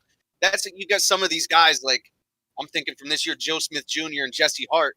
You know, that one judge who was just totally out of line with it. Like, get him up there and have to say to everybody, I thought Jesse Hart was dominating rounds 1 through 9. Like, you know, but they don't want to do that. And fucking admit it and feel like an asshole, but they won't. They won't because they have to explain their robberies. Exactly. Go ahead, But you know what's interesting, Bucho, as well? Like, you could have close rounds, really, really close rounds, to where, like, you could give them to one guy specifically because you think he actually edged them out by the bare minimum. Even though that fight's, like, really close all across the board, just because you gave those rounds to that one guy, the scorecard will be really, really wide. And it doesn't mean that he's, like, cheating. It just means that he barely gave them to one guy, even though they were competitive rounds. And in the end, when you add it up, he won by a wide margin, according to some judges. Yeah, that can happen, right? But you can also have robberies. So really, they need to explain that. They need to explain why they scored a fight a certain way. Like Adelaide Bird, we still talk about Adelaide Bird. Like her name is a meme for how bad she did in that fucking Canelo fight. You know, don't bring up Adelaide Bird or CJ Ross, man. Fuck them. Oh, now that type of language. What did I say about that language? Here, I said bags, bro. I said they were bags, old bags. I won't even say the names then. But the point is, we all know their names. And if we got to know their names, then they should fucking have to back it up instead of just being this this ominous figure who fucked up this fight. You know, he should be held accountable. Well, listen, you know what they should do? I think if you're right, the judges should explain themselves, and if their answer is insufficiently pleasing, if it doesn't please us, if it doesn't match up with reality, I think they should hang them from a cage. You know, like in those, like that movie there, where they were in the medieval times, where they would take people and put them in a cage and hang them from a mountain. I think they should do that. That, you know, shame them and have people spit at them and all that, and then that way. Oh, hold on a second. Outside the MGM Grand. Exactly outside. Yeah, outside the MGM Grand. By the way, we got Unrivaled Boxing Talk. Shout out to Mark, who just donated the super chat, and he says for the swear jar. Well, you told me you didn't swear. Now you're telling me you did swear. What's going on here? I said the F word, not the banned one, but the other one that starts in F and ends in fuck. All right. By the way, guys, we have a phone call, so let's go to the. What's that? Hey, hold on a second. Shut up. Let's go to the phones. Let's go to 773. 773, you're on the air. 773.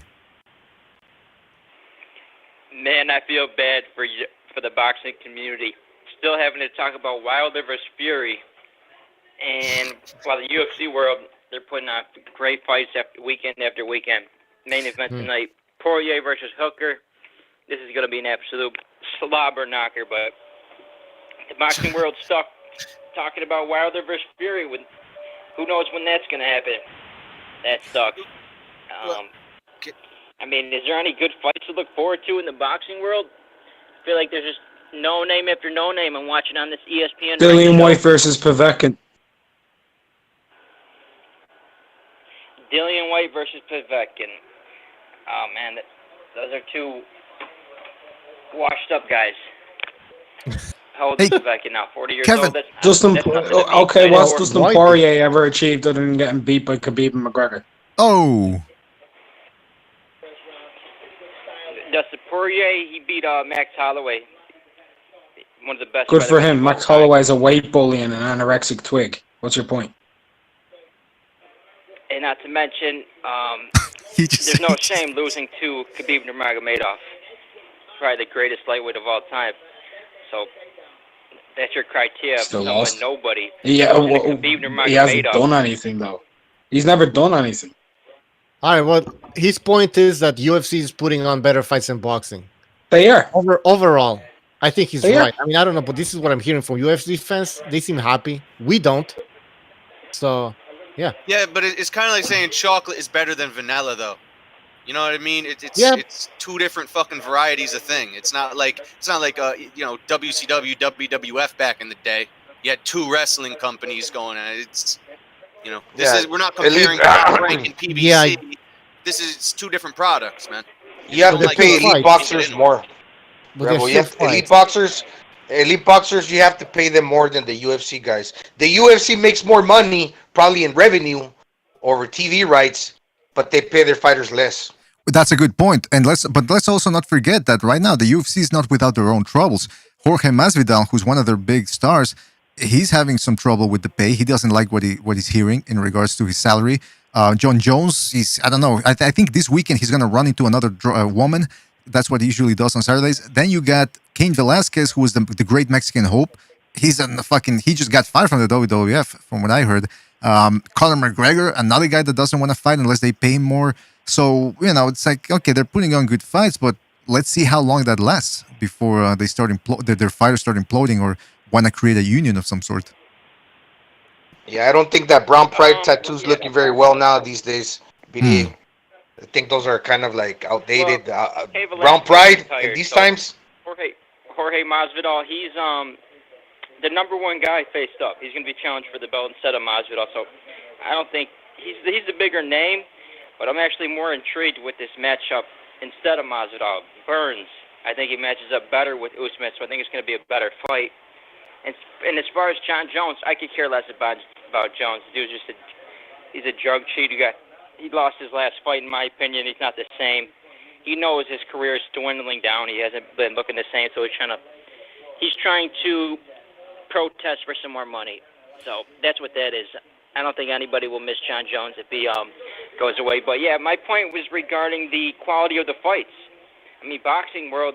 I've been watching these ESPN Fight Night shows on Top Rank, and they're just been garbage. They've been garbage fights.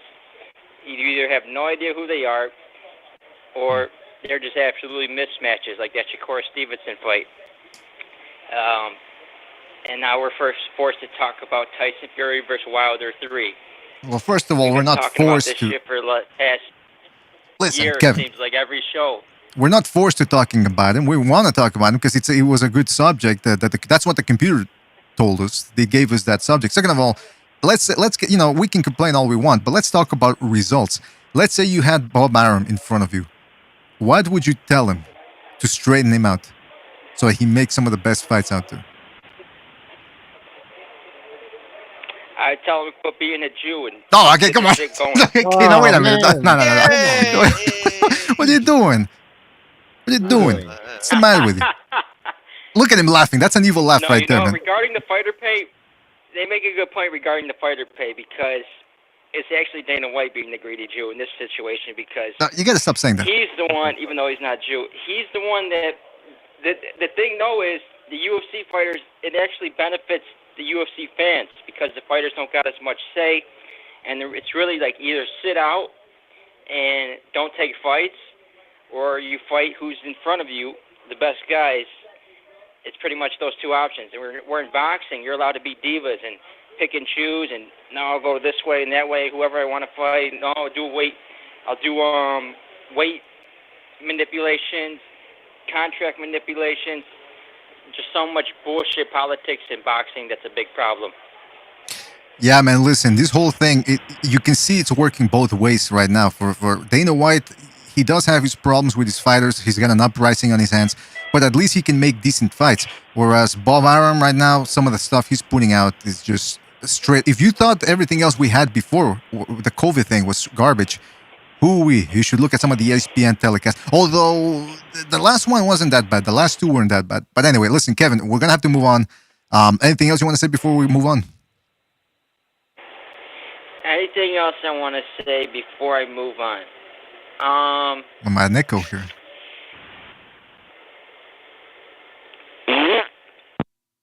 All right. That was Kevin from Chicago. Now, listen, I put the disclaimer up there. Thank you, Kevin, for calling in. I put the disclaimer there that the callers, their point of views, they're not representative of the BDA organization. So don't come at me with the fucking, or at us, rather. Yeah. Mr. BDA, imagine a parallel universe where Bob Arum signed the Hebrew Hammer Cletus Selden, and then there was a fucking fiery series of robberies that fucking led to him becoming undisputed. Oh. It was a big conspiracy in boxing. Kevin from Chicago's head would explode, man. I think he tried to do something. You would see. I think you'd see him in the newspapers, like an article along the lines of the FBI just caught a young man who was about to do something. And then you see Kevin from Chicago's name there. That's what I'm expecting. I don't know. By the way, we got Jimmy, who just jumped in. Jimmy, are you there? Jimmy. What's up, man? Can you guys hear me today, or am I fucking pissing into a fan? No, we can hear you. We hear you. We can hear your You're breaking. I'm just kidding. We hear your Boston accent. We hear your Boston accent nice and crisp. Nice. Nice. Let me drop some eyes for you. Hey, did you guys already do your moment of silence for Fox canceling the PBC show inside the PBC there? What? Porter? They canceled it? What? Yeah, canceled. Gone. Oh yeah, yanked. I heard that too. Yep. Whoa. Yep. It goes deeper than, of course, what the writer, one of the PBC sycophants tried to say. Well, it's because of the COVID. There was no boxing. No, that's not true. There's boxing. It's not PBC doing any boxing. And on top of that, rumbles within Fox this is what I've been told. Again, I can't say, I wish I could say who. Take it with a grain of salt if you want. Mm-hmm. But what I'm about to say didn't surprise me at all, that the executives at Fox have told PBC, up the competition. We like to see much better numbers. They're nowhere near the numbers you guys promised, as usual. But yeah, and I think that was the first sign, was like, okay, bang. I mean, they gave them that opportunity to have inside the PBC to help promote their shows, and it just didn't help. In fact, after inside the PBC, their numbers started, the last show after that went down. But yeah, and now that they saw they lost Wilder, they don't have that, and there's nothing on the docket, really. There's nothing. So yeah, Fox said fuck off with this show. So Sean's looking for some work. So I don't know if you want to tag him in as a panelist. Wait a minute. Maris too. That's right. You know what? They also just did. I'm sorry, I got a frog in my throat.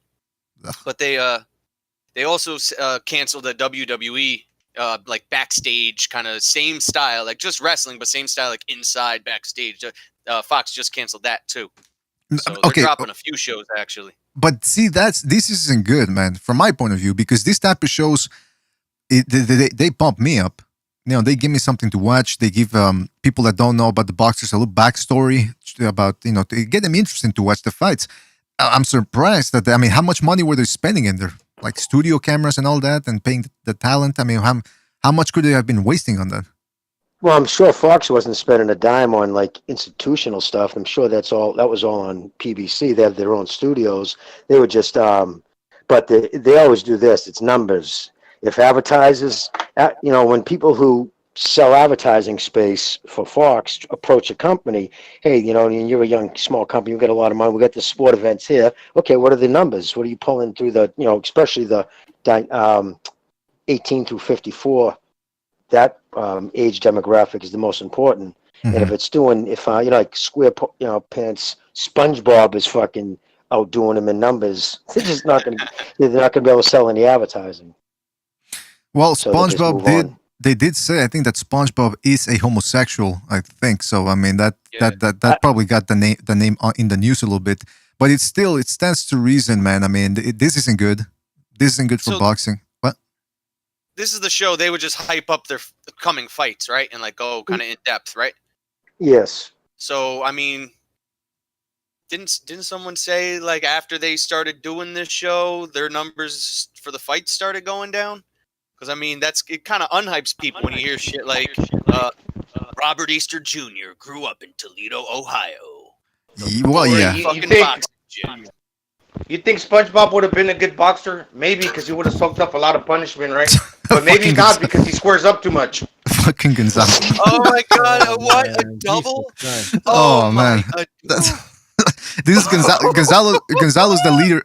Gonzalo's the leader now with those two zingers. He's the leader now. Look at me. Look at me. I'm the captain now. Yeah, he's the captain now, for sure. Good job there, Gonzalo. You stumped us with that one. He soaks up the punishment. He squares up. Jeez Louise. All right, listen. Bray says those are dad jokes. Listen, I don't know. I don't know what happened. They're Gonzalo jokes. That's what they are.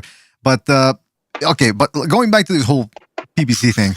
It's never good when boxing gets shut down, but it's true. I mean, at some point, how many more stories do you want to hear about Keith Thurman and Ben? What was the guy's name? Ben Getty. How many more stories? Yeah, Ben Getty. How many more stories do you want to hear about Caleb Plant and his dead daughter? How many more stories do you want to hear about Errol Spence and the car crash? I mean, at some point, it was just come up with something new, man. You can't feed us the same old bullshit. And by the way, did you guys remember that Caleb Plant fight where the last one where he fought the German there with the dirty name?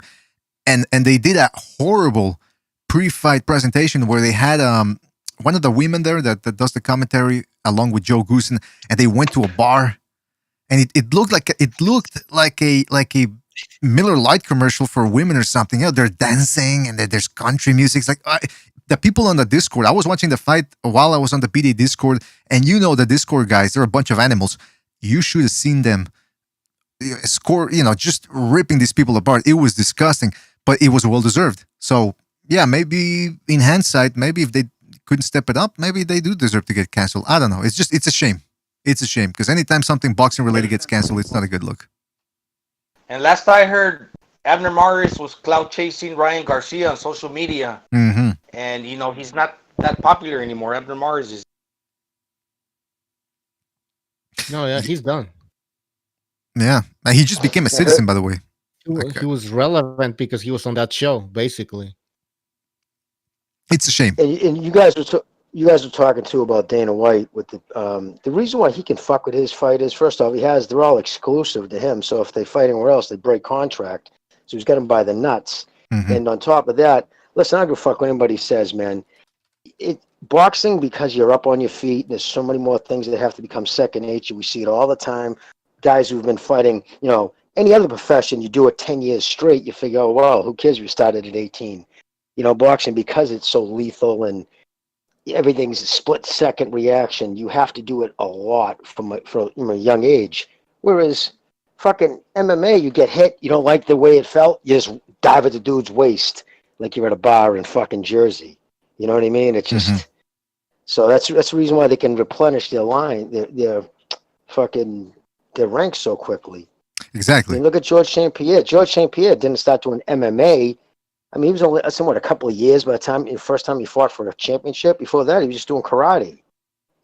So it just goes to show you, it doesn't take the same amount of years to hone your craft. Yeah, as somebody who's not trained really myself too much, I would rather fight MMA match than a boxing match, even though MMA got elbows and knees and all types of shit that's like dangerous and that can really fuck you up. Like I'd still rather go that route than have to box somebody, because I already know like I'm way out of my fucking league. Like the boxing, the technicalities and shit, I wouldn't be able to keep up, and I just get picked apart. Whereas like Jimmy said, I know how to dive at your waist, and I could do a basic fucking takedown. Yeah, exactly. And then It's in from there, human I could nature handle it. to wrestler. Revolution is a more. Revolution loves that the lay and pray. That's why I don't know why I envision just him dropping guys and then not doing anything, just laying on top of them, kind of like breathing hard. Yeah. All right. Last August, I was at a party and we were drinking a lot, and I got really drunk. And then they start provoking me. I don't remember exactly how it happened, but next thing you know, me and this kid are like fighting, right? Not punch each other in the face, but like we're like grappling basically. And that's what happened, dude. I had good positioning. I was gonna sink in something. I was gonna choke him. And then somebody's like, all right, take it too long. And they grabbed me and they stood us up. I was so fucking pissed. I was like, what are you fucking doing? It was part of the plan, right? Yeah. And then they took me down. They made sure to tell everybody, Revolution's got bad ankles. Go for his ankle. And then that was it. I was done. Wait. They stood you up and you fought again? Is that what you said? You stood fighting? us up. I was sinking in the arm bar. I was getting ready to sink in an arm bar choke. I can't remember. It was something. And then you get your ass kicked because you had weak ankles? Is that what you're saying? No, then they stood us up. We fucking lock up. We go back down, and the dude fucking puts me in an ankle lock or some shit. No kidding. And did you tap out or what happened? Yeah, I got fucking torn ligaments. Eesh.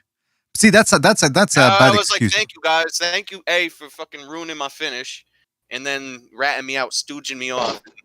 That's why you should walk around with a gun, and always show it. Always show it to people. Always show people the gun, especially police officers. Like when they stop you, you say, "Officer, I got a gun. What are you gonna do about it?" That's what you should do. Be a tough guy. And by the way, so I don't take kindly though. I don't take, because you said I lay and pray. I don't lay and pray. I was kidding. Jeez, Luis. All right, listen, real quick. Let's go to the phone. Real quick. Let's go to the phone calls. We got somebody waiting here. Let's go to 447. 447. You're on the air. 447. Hey, Bucho, how you doing? You okay?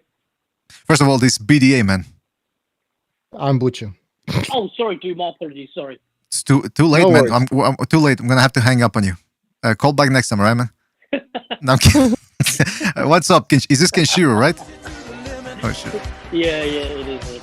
How you did? Yeah, just wanted to. I don't know if you saw the news over the last day or two. Nothing massive, but about Floyd Mayweather. I was watching Floyd Mayweather's. I think they call it the Mayweather Channel. A lot of the boxers in his gym were sort of having fits when one of the guys was walking around saying, "So what do you think now that Floyd Mayweather's record's been surpassed by this other fighter?" And all these other guys are like, "Oh well, I've never heard of him. Who did he fight? Blah blah blah." And I'm thinking, well, Floyd fucking fought some Irish dude who's never boxed in his life at all. Yeah, you accepted his record now for Floyd. And today I was looking on Boxing News 24, and one of the writers sort of let Floyd know that he's the second best 147 fighter ever, and Sugar Ray Leonard has passed him, and Floyd sort of had a pop off at that guy as well. And the website's quite funny because they mentioned that. They said Leonard fought Roberto Duran twice, Marvin Hagler, Tommy Hearns twice, Hector Camacho, Terry Norris, Donnie Liddell, and Wilfred Benitez.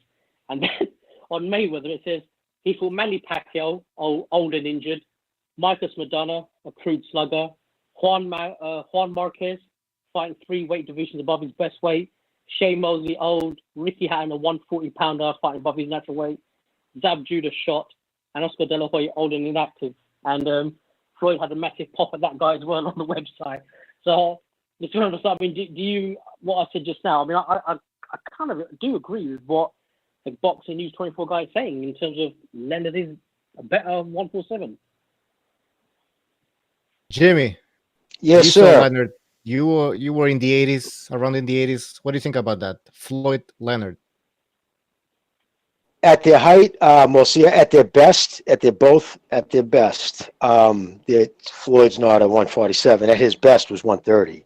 You know what I mean? When he fought, like I said, at 147, the reason why, just like the gentleman on the phone just said, he fought has-beens, guys who just, he just did. He waited till, even fucking Arturo Gotti, his biggest pay-per-view up until that point, that was where kind of it sprung off, I believe. That's when he started and when he went to the Money Man. But you look from that period on, everyone he fought was guaranteed to be shot past it. There was no gray area. Listen, everybody he fought from that point on was either past their prime or just never was. Like Madonna, yeah, great. He beat up fucking, he was always good for a fight. He's just a tough fucking Indian kid. But, well, he's not a super talent. He's nowhere near Mayweather's level. Robert Guerrero, are you kidding me? Fucking the other dude there, the black kid he fought, the second to last fight was an absolute joke. Roberto. Oh, yeah. Yeah, Berto. Come on. Everybody that dude fought from 2007 on was handpicked to make him look good. And it got people more and more angry. And he was smart enough to fight people just on the cusp. Like, that dude in his heyday was nasty enough to stop Mayweather. So I'm going to buy this pay-per-view to see it. You know what I mean? So he actually cultivated the hate towards him. Most people I know who bought them, like even black people say it all the time, his super fans, because he knew he played white, and he did. But don't change the fact. And again, I'm the one who says Mayweather at his height, again, we're at 130, probably one of the best fucking fight performances I've ever seen in my life. So that's not, so if anybody comes up, you're just a hater, go suck my balls, all right? I throw high praise on Mayweather, but you're lying if you don't say he didn't pick. All those fights were handpicked. Every one were purpose. He waited till Pacquiao was first stopped, and then 5 years? Come on. But yeah, Benitez victory was great too for Leonard, right, Jimmy? Exactly. Oh yeah. So exactly. He fought at 147 same day weigh-ins. Oh right? Yeah. So think about that, dude. That's crazy. So yeah, no, he's so much bigger than Mayweather. And but then again, if you go in height of abilities against height of abilities, you're talking two different weight classes. So that's why for 147, for me, Mayweather. Sugar Ray all day. Wait a minute. I thought Jimmy was a haggler guy. No, because I know you went to the bathroom. 147. Yeah, Kenshiro was talking. The caller who's still there, Kenshiro. He mentioned somebody wrote something about Floyd. Go ahead, Kenshiro. Oh no, I'll just say it's just on the Boxing 24 website. I was saying yes, it's 147. I'll just assist you. Yeah, that Boxing 24 website, it's a blog essentially, and you got some guys in there with a clear agenda. Like there's a guy that's a clear Lomachenko hater, and he's a Pacquiao hater too at the same time. He hates both those guys at the same time. So he's always coming up with excuses about why or reasons why Pacquiao's gonna lose his next fight. You can tell in his body language he doesn't seem confident. It's like, really? But it's good if you just want to be kept up to date with the news and all that. But yeah, I thought Jimmy was a haggler guy, so that's why, because he said Leonard all day. So I thought. Well, no, for 147. Oh, okay. That was Hagler. You know what I mean? Hagler was a 160. Mm-hmm. He was a lifelong middleweight. So yeah, middleweight. My favorite all-time middleweight is Hagler. I thought it was Hopkins. But by the way, I wanted to ask you, Jimmy, about the Dana White situation, because he's not without his own troubles right now at the UFC. You can see people are starting to mutiny a little bit. They don't like the fact that they don't get paid as much. Even now that there was that female fighter, I forget what her name is, but she just said like, "Oh, I made more money on Dancing with the Stars than I did my whole MMA career." So it's no secret anymore that the guy doesn't really get them paid that much. Well, it's the rights they have with to get the pay-per-view rights and stuff. They paid a lot of money, and plus the Zuffa brothers there, who or the corporation they sold it to. Mm-hmm. You know what I mean? Think about it. Think about what they paid for that, right? I mean, how much they paid, and then you figure in how much money they're bringing in through advertisements. So they gotta try to make their money back, and that's obviously it comes out of the fighters' salaries. But they'll blast them. Listen, St. Pierre proved that. When George St. Pierre thought he was going to be able to hold Dana, and that was the first time that Dana was like, oh, shit, because he by far was the biggest name in MMA at the time. And when Dana actually saw his number continue to rise, he knows the next star is right around the corner. Right? If you get two knuckleheads willing to fucking beat each other bloody in a cage, people are going to buy it. Go ahead, Kenshiro. What were you going to say? Well, it's funny as well how, I mean, you got these UFC, fans come out the woodwork talking shit about boxing. Now, I mean, I like MMA as well, but how comes it's only the UFC fighters that beg boxers to fight them? McGregor, Nagano, Masvidal, and I can keep going on and on. Because they know boxing is where the payday is, I mean, monkeys get paid peanuts. Boxing, obviously, is where you get the big man money. And all these guys beg boxers to fight. I don't know, like I heyday Mike Tyson say, "Oh, can I please fight somebody in the UFC?" Why are you going to go from gold to bronze? So that just shows. I mean, all these, just annoys with all these UFC fighters. You think, well, if you're that much better, why are you getting paid? Dana White is just a slave master. That's why I look at it. There's a lot of parallels between the WWF and the UFC. They both got a monopoly on things. Yeah. There's no competition. I mean, Bellator, maybe if somebody comes in and they start pumping some cash in there nonstop and try to buy all these fighters. Because, I mean, let's face it, if these UFC guys, a lot of these UFC guys, if they start getting paid more, they're already complaining about the pay now with the UFC. So it's somebody can scoop them up. But right now, Bellator doesn't seem to have that type of financial power. So they're stuck with Dana White and those. And Dana's he's a rat, but he's smart. What he'll do now? Oh, sorry, that dude's talking. Go ahead, Kenshiro. Go ahead. So all I was saying, sorry guys, I was saying with Bellator they allow you to fight in other organizations, which I rather watch them. I mean, I've seen Bellator fighters fighting Rising in Japan, and they even say if somebody want, and they even allow people to do boxing as well. They might not be the greatest boxers, but at least Bellator give them that freedom, whereas UFC tends to be like just slave driven. You know what I mean? Mm-hmm. Mm-hmm. That's true, man. Well, again, everybody knows I'm not a Dana White fan, man. What he did to his own grandmother was just egregious. You know what I mean? I just have no respect for the dude. Plus, he got a lot of people I know sick, man. My boy fucking he cost my boy his shot at the WWF because he got such a hematoma in his leg for shooting dirty fake steroids that he had to have a surgery and they took away half his thigh muscle. Oh. Yeah, no bullshit. Yeah, no, he got fucked. He was chased out of Boston, man. People wanted to kill his ass. So he's always been a weasel, but he's smart. What he'll do is he'll turn around like that Spanish kid from Florida, Masvidal, whatever his name is. Yeah, he'll just pay him a lot of money. He'll just say, okay, here you go, dude. I'll pay you. We normally get you $1 million, $1.2 million for this fight. I'll give you $2 million. That's what they fuck everybody because everybody else is looking. Because at the end of the day, everybody's looking out. They're not going to unionize. They just won't because their careers don't last long enough to make it worthy.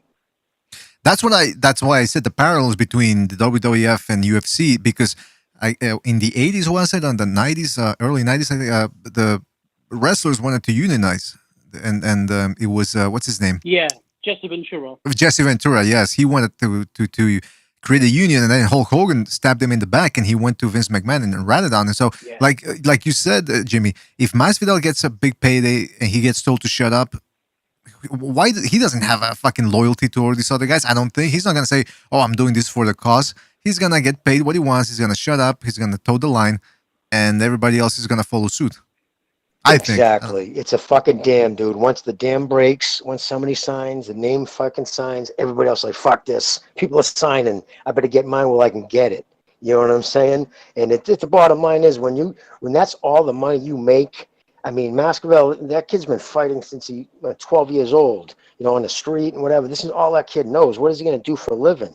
He's got to make his ends now, and that's going to last him the rest of his life. What is he going to do? Not fucking feed his family because he wants solidarity with a bunch of other dudes he hasn't, you know, really probably never hang with again? Mm-hmm. It's a tough thing to do. It's a tough ask.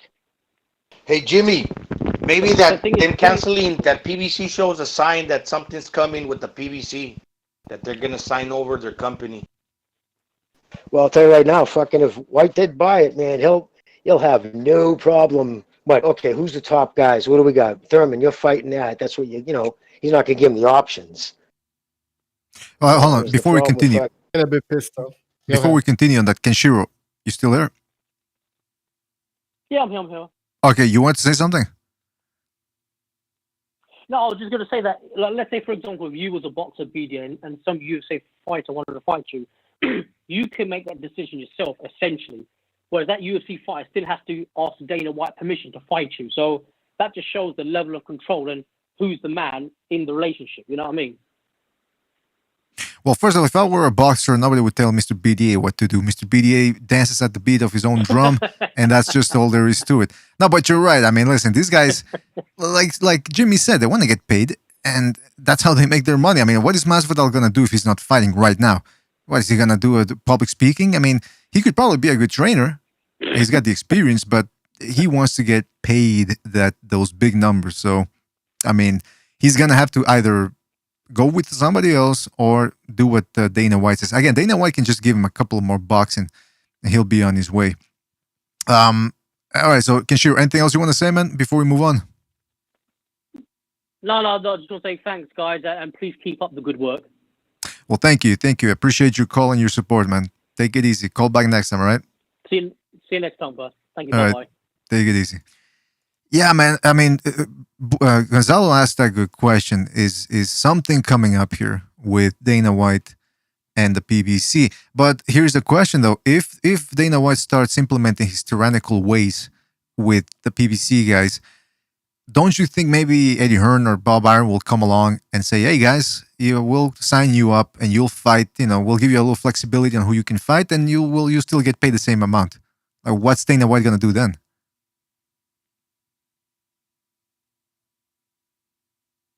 Say again, BDA?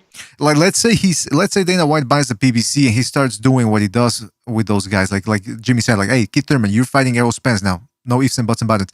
Don't you think there's this, that creates a loophole for guys like Bob Arum and Eddie Hearn to say, hey, listen, Errol Spence, for example, we'll pay you the same amount or maybe a little bit more and we'll be flexible with who you can fight. But they can only do that if they're not on. But if he buys the PBC, essentially, what is he buying? He's just buying a bunch of contracts. That's all he's doing. And if they're, say, under contract to Heyman for 2 more years, then they're under contract for to Dana. So they'd have to pay Dana to get to Errol too. They'd have to buy his contract out. Well, and go ahead. How much money is there? Any agreement of how much? Like, for example, Keith Thurman has to be paid. Like, is it a set purse? Well, no, but he has the option. He could just retire.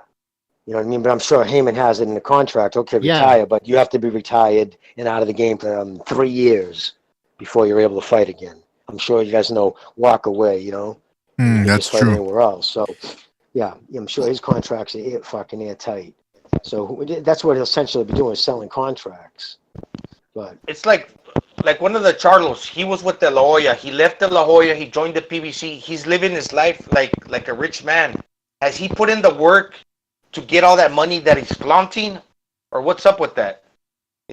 Are they in the hole with those type of people? But that's the reason why. But that's the reason why Charlo's not a fucking. You know what I mean? He's fuck, man. That dude ain't a name fighter. He doesn't even have. He's not a household name in his own household. I think is how it goes. You know what I mean? There's a reason for that.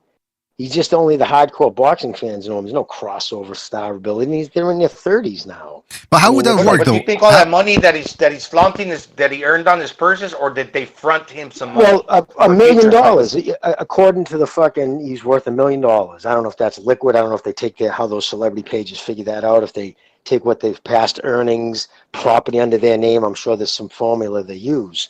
All right, so they say his net worth is $1 million. He just spent $500,000 on a bunch of jewelry. So there's a reason why fighters 6-7 years after they fucking retire, they're working at a car wash. That's an interesting thing, though. But and by the way, if somebody wants to join us, you can call in via the number right there in the description. Phone lines are still open. If Al Heyman sells the PBC, he's the manager. So does he walk away and let Dana White do whatever he wants, or his fighter's gonna still be talking to him, to Al Heyman, that is, and saying, "Hey, Al, you got to do something about this." Like, how would that work? I would imagine that would all be in the sale agreement. You would have your lawyers fired up where if you have no say anymore, you can't even be their advisor anymore. Like I would want, like you can't buy a company off someone and leave him there to still work things the way he wants. Mm-hmm. You can't. Who's to say if people will reach out? But knowing Al, he's a smart dude, Harvard graduate. Fucking, I would think he's smart enough not to say anything directly. Like say Dana bought it, and then Thurman. Who knows if Thurman wanted to fuck Al over, right? And tell Dana, hey, listen, you want to sue him? I bet you'll take my call right now. Because Al's smart enough not to get caught recorded talking to somebody who's legally not supposed to have any, stuff to do with. So I'm sure they would write him out, whoever buys it. But that's the thing about Dana White is like he really does become very transparent, and you can tell what type of game he's playing. Because I don't know if you heard the statement he made in regards to the Masvidal situation. He said, a career with the UFC, it's not a career, it's an opportunity. And that sounds an awful lot to me like when I was in high school and they wouldn't let you wear a hat indoors, which I agree with overall, but at least explain to me why. These guys, they wouldn't explain. They would just go, well, those are the rules.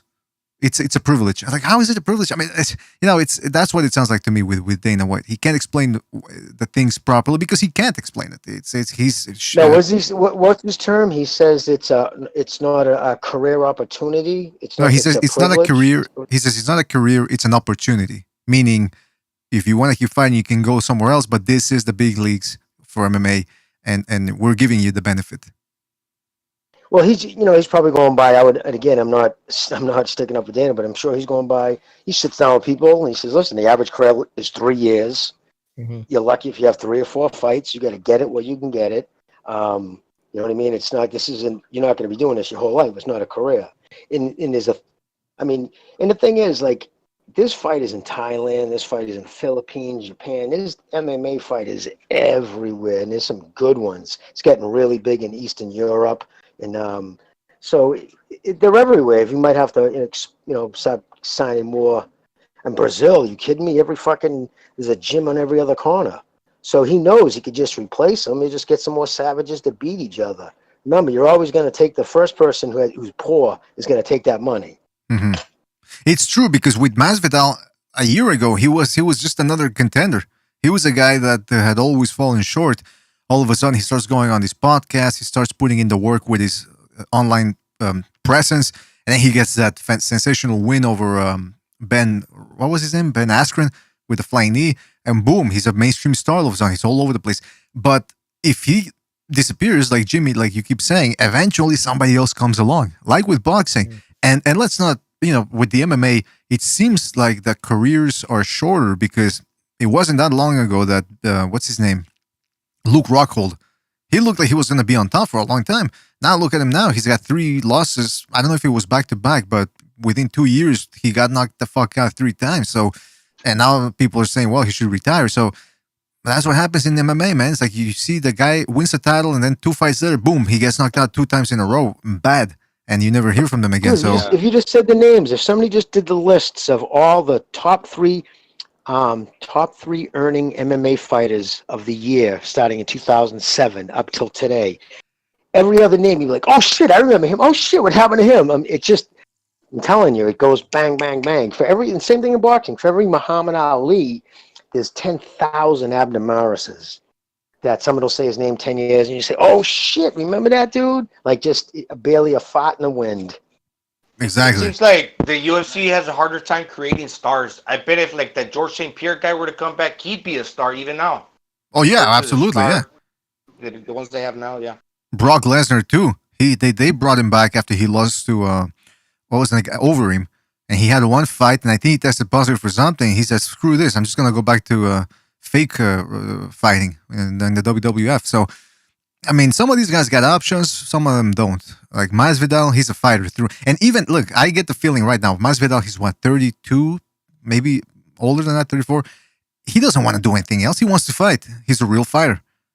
So again, this all drops down to the fact that he's probably going to get paid a little bit more, or he's going to be given some type of perk, maybe some back-end points for the pay-per-view numbers, and he's going to be happy with it because he wants to fight too. He doesn't want to spend the rest of his fighting years training people. Come on, that makes no sense.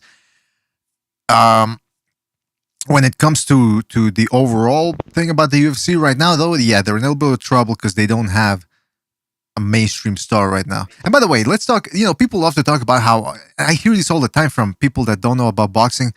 And so when they watch boxing and then they watch UFC, they go, oh, I can't watch boxing anymore. It's just not entertaining once you get into the UFC. How many, you take a look at the best fights from the UFC. Most of them took place standing up.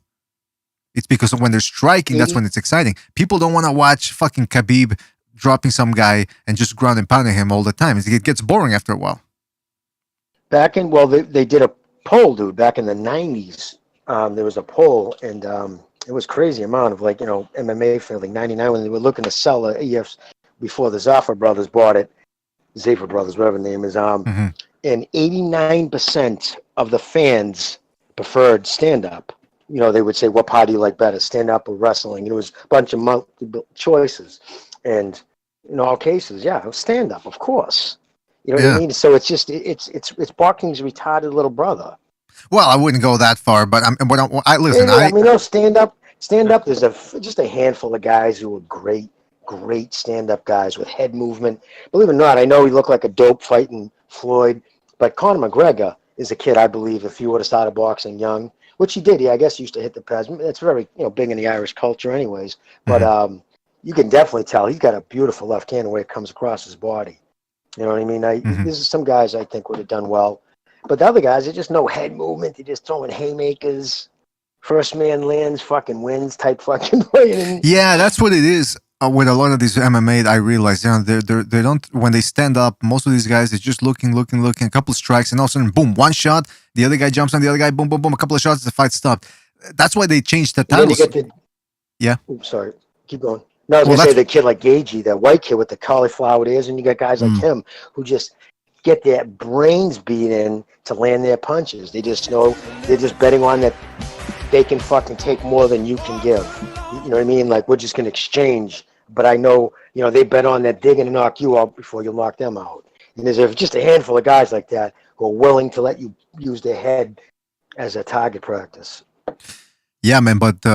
by the way, shout out to fighter Jack Hackett for his contribution. He says, BDA, yes, boxing. All right, shout out to fighter Jack Hackett. Thank you for your contribution. I like MMA. I've been watching MMA since 1997, I want to say. I think in 1997. It's been a while. Obviously, I dropped out for a while and I focused more on boxing. But I still love MMA. When it's done right, it's done right. Just like boxing. Boxing can be boring too. When you got two guys that don't want to punch or two guys that want to clinch, it can be ugly. But I still maintain a bad MMA matchup will always be worse than a bad boxing matchup, because a bad MMA matchup involves two guys just dropping on each other or holding each other against the cage, not punching. And it's like watching two drunks who refuse to punch, but who also refuse to let each other go for fear of getting punched in the head. Remember, they didn't have any weight classes back in 97. Remember, there were guys who were 138 pounds fighting 240-pound guys. There were people who used their gi. Remember the dude from Brazil there, the Gracie, would choke dudes out with his gi and shit? That was crazy. Just aesthetically, it looked, you had a guy in a gi, there was a dude in a fucking... Sumo guy? There was a fat-ass sumo guy? Sweatpants and a tank top. You had a dude in trunks. It just looked like Street Fighter, man. It looked like the Kumite. It was the Kumite. Sumo wrestlers. The first match was a Hawaiian sumo wrestler and a Dutch kickboxer. Yeah. And the dude had like a Hawaiian skirt on, and he came across the ring throwing his like sumo palm strikes, and then he got one of his teeth kicked out. Yeah, he threw over the fucking cage. I remember. Yep. I got a question for you guys. 10 or 12 are amazing. Go ahead, Gonzalo. I never put on a UFC glove, but the more I think of it, I think a strike with the UFC glove will give you more damage? What do you guys think? Oh yeah, they're meant to cut you too, dude. They're meant to cut you. They have all those deep stitching in the most stupid areas. That's all to cut people open. They want the blood, dude. Blood is fucking that sells. In regards to the yeah, go ahead. in regards to which supposedly, I don't know how this translates really to punching power, but they did that on Discovery Channel, I think it was, where they tried to find out which packs more of a punch, a boxing glove or a MMA glove, and they had Bas Rutten doing the test, and they said that supposedly the glove, with the boxing glove, actually is able to have more of an impact and distributes the power more, the shock, so that you can actually hit harder with a boxing glove than with the MMA glove. That's what they said. But then again, that's just numbers on the computer. I don't know if that really means that a punch with a boxing glove is more dangerous. Your hand's not separated as much, dude. Those gloves, those MMA gloves. You ever notice those guys are always pulling them down? They're always pushing down on their knuckles. Because in a boxing glove, you have just one pad that you have to break in during the fight. You know what I mean? And that way, it's every finger knuckle has its own individual padding, and they're brand new gloves. So yeah, you could see how it's not going to land with the same, direct thump as a boxing glove, because that one thin pad underneath is a wrapped up hand, which is that could be the reason a lot of boxers get brain damage too, because that more of an impact area creates more of a ring in your. The constant punches also. Exactly. Constant punishment. Accumulation damage, absolutely. Accumulation, exactly. That's the word. I'd much rather get knocked out with one shot and then take fucking 8 rounds of a head ring and like getting jabbed in the face by Gennady Golovkin for 12 rounds. Yeah, right. Yeah, because in the UFC, when you go down, that guy jumps on you and finishes you off. In boxing, you have a little break, right? You get to standing 8 count. And then again, let's go again. Then you get dropped again. And again, see, that's always the problem with the UFC right there. Now think about it, man. If you get hit with a shot, there's no like 8 count. All the dude has to do is like just pretend he's going to hit you. He doesn't even have to hit you again. He just stands over you and you're out just enough where you're not, for that split second, covering yourself. Yeah. Bang, the fight's over. And so that could be a flash knockdown. So all you needed was a few seconds to get your head together, like when Lomachenko got put down by Linares. He wasn't mentally fucked up. He was off balance, squared up, and But if that was MMA, he would have lost the fight right there. Exactly. One thing I do know is that boxing gloves are meant more to protect your hands, and that might be one of the reasons that boxing has more padding, because you're only using your hands and you're throwing a lot of punches. As opposed to the UFC, you're not only throwing punches. Yeah, that's what it is. Boxing gloves were designed for one reason, for cuts. That was the only reason boxing gloves were ever designed. They had no problem back with the day when it used to be bare knuckle fighting. You'd fight 20 rounds, 30 rounds until you just stop fighting. The only reason, listen, they wanted to make it more mainstream. They wanted women to go. And it was the mob, like, man, what are we going to do? And it was always the same thing. Women, the blood, it was too bloody. Because when you have bare knuckles, you motherfuckers are bleeding a lot. Yeah. So that turned people off. They didn't put gloves on to save people, brain damage, to cause less damage. The only reason they went to the boxing gloves was for the cuts, so it'd be less bloody. So, you know what I mean? That should tell you all there, right there. Yeah, no, the gloves aren't there to protect the brain. It's a misnomer. People think you get punched with a boxing glove. You get a pro punch you in the face with a boxing glove on, dude. It's no different. It's a lot worse than some fucking mo on the street hitting you with a fucking half-thrown wrong punch with his bare knuckles. Believe me. Interesting little factoid there. And also the fact that the reason why a lot of these guys in MMA get knocked out, it's because, well, number one, it's, again, they got to focus on a lot of things, so they're not exactly world-class strikers. And also, with those little gloves, like in boxing, you can use your shoulders and those big-ass gloves to block and roll with shots. In MMA, you can't. And some of these guys also, like I said, it's like a technique. They leave their chin up out there. They punch with their chin up in the air, one hand down. So they get knocked out. They can get knocked out that way. And, hold on a second. Kenshiro just donated with a super chat. Shout out to Kenshiro. He says, your thoughts on Bare-knuckle? Your thoughts on the Bare-knuckle Boxing Championship? All right, hold on a second. We're gonna shout out to Kenshiro for his contribution. Really appreciate it. We got a phone call, by the way. We're gonna get to this phone call real quick. Let's go to 872. You're on the air. 872. Can you guys believe how many fans count other people's money in the sport? I feel like fans are always counting other people's money. None of their money's going towards me. None of their money's going in my pocket. I could care less how much somebody's make. All I care about is your performance in the ring, and if you're going to be willing to fight the best fighters. That's what I care about. Too many people worried about how much money someone's make. Oh, do they deserve more? They deserve this, blah, blah, blah. I don't care. And my second point, someone said ground fighter strikers make the most pay-per-views. Well, that's just factually incorrect. Brock Lesnar and GSP, two of the biggest pay-per-view stars of all time, they're always taking it to the ground. They were primarily wrestlers. They took people down and did their best work on the ground. Conor McGregor, he's a striker. He's an exception. So, you guys, I'm sitting in a lot of ignorance. But Kevin, I don't know shit about And I just say something about Brock Lesnar. Brock Lesnar has his WWE fans. All right, so that's a completely different type of fighter. All right, Exactly. And who else? GSP he had the Canadian market. See, Canadians have hockey and that's it. I live in Canada. I'm Canadian here, so I know what I'm talking about with the Canadian culture. Go ahead. About George St. Pierre, yes, he might not have been completely. That's irrelevant. We're talking about pay-per-view draws. Okay, but Mayweather was the biggest pay-per-view draw at some point. Did you think he was entertaining? I was about to say that. No, you weren't. Had the Floyd. GSP had the Floyd formula happening where he's nobody can beat him anymore, and so people tune in to see if he can be beaten. But that's it. Like it's rare that you get this type of fighters. So if you're boring, for the most part, tuning in to see the best fighter. They're tuning in to see because he was the best fighter. That's why. Yeah, but nobody. Not really. No. Like middle of the tier fighter. No, they're tuning in because he was the best pound for pound fighter in the world. That's why they're tuning in. Can I say something? It's a rarity. Can I say something real quick about that?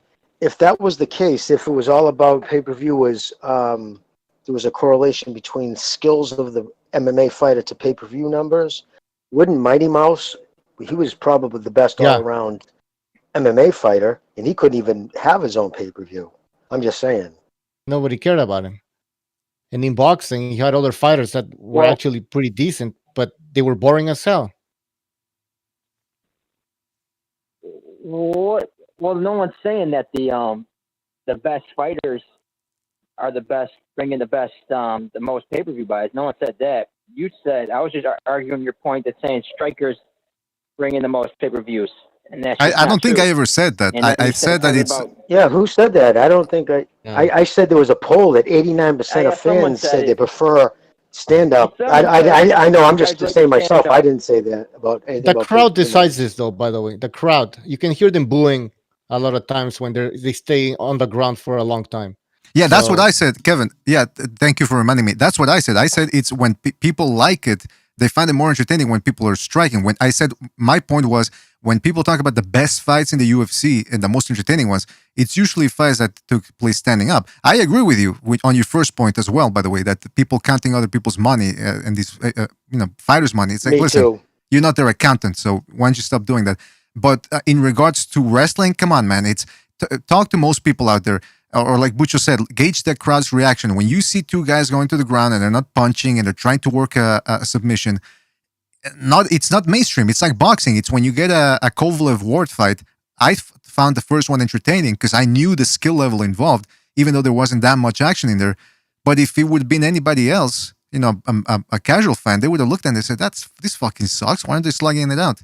You know what I mean? And I think it's the same thing with the casual MMA person. They want to see two guys knock each other out, just like with casual boxing fans.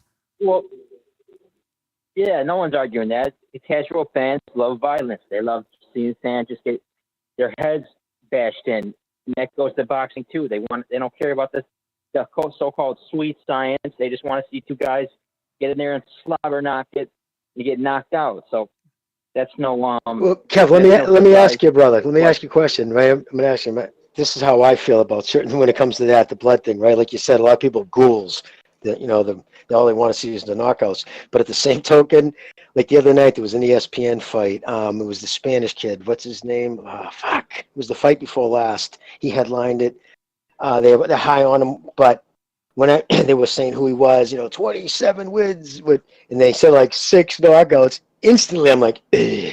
When they got like a 20% knockout ratio, Yeah. dude, I can't grab the fucking remote quick enough. Sorry, I just don't have it in me anymore to sit there and just watch the fucking two dudes pepper each other. I want to see if there's not a chance for a knockout, if it's almost like a guaranteed, just a skill fight. I just don't have it in me anymore to watch that. I used to, but not anymore. You know what's interesting, man? At least if there's no chance. You know what's interesting? It depends on your mentality also going into the fight. I'll give you an example. With when George St. Pierre fought Jake Shields, I was excited for that fight because Jake Shields was dominating everybody on the ground. And I thought, man, this is going to be interesting to see if he tries to take GSP down or if he can even do it. And instead, it was 5 rounds of both guys, mediocrely boxing each other. A couple of pity-pat strikes here and there. Nobody really went for anything big, but I enjoyed it.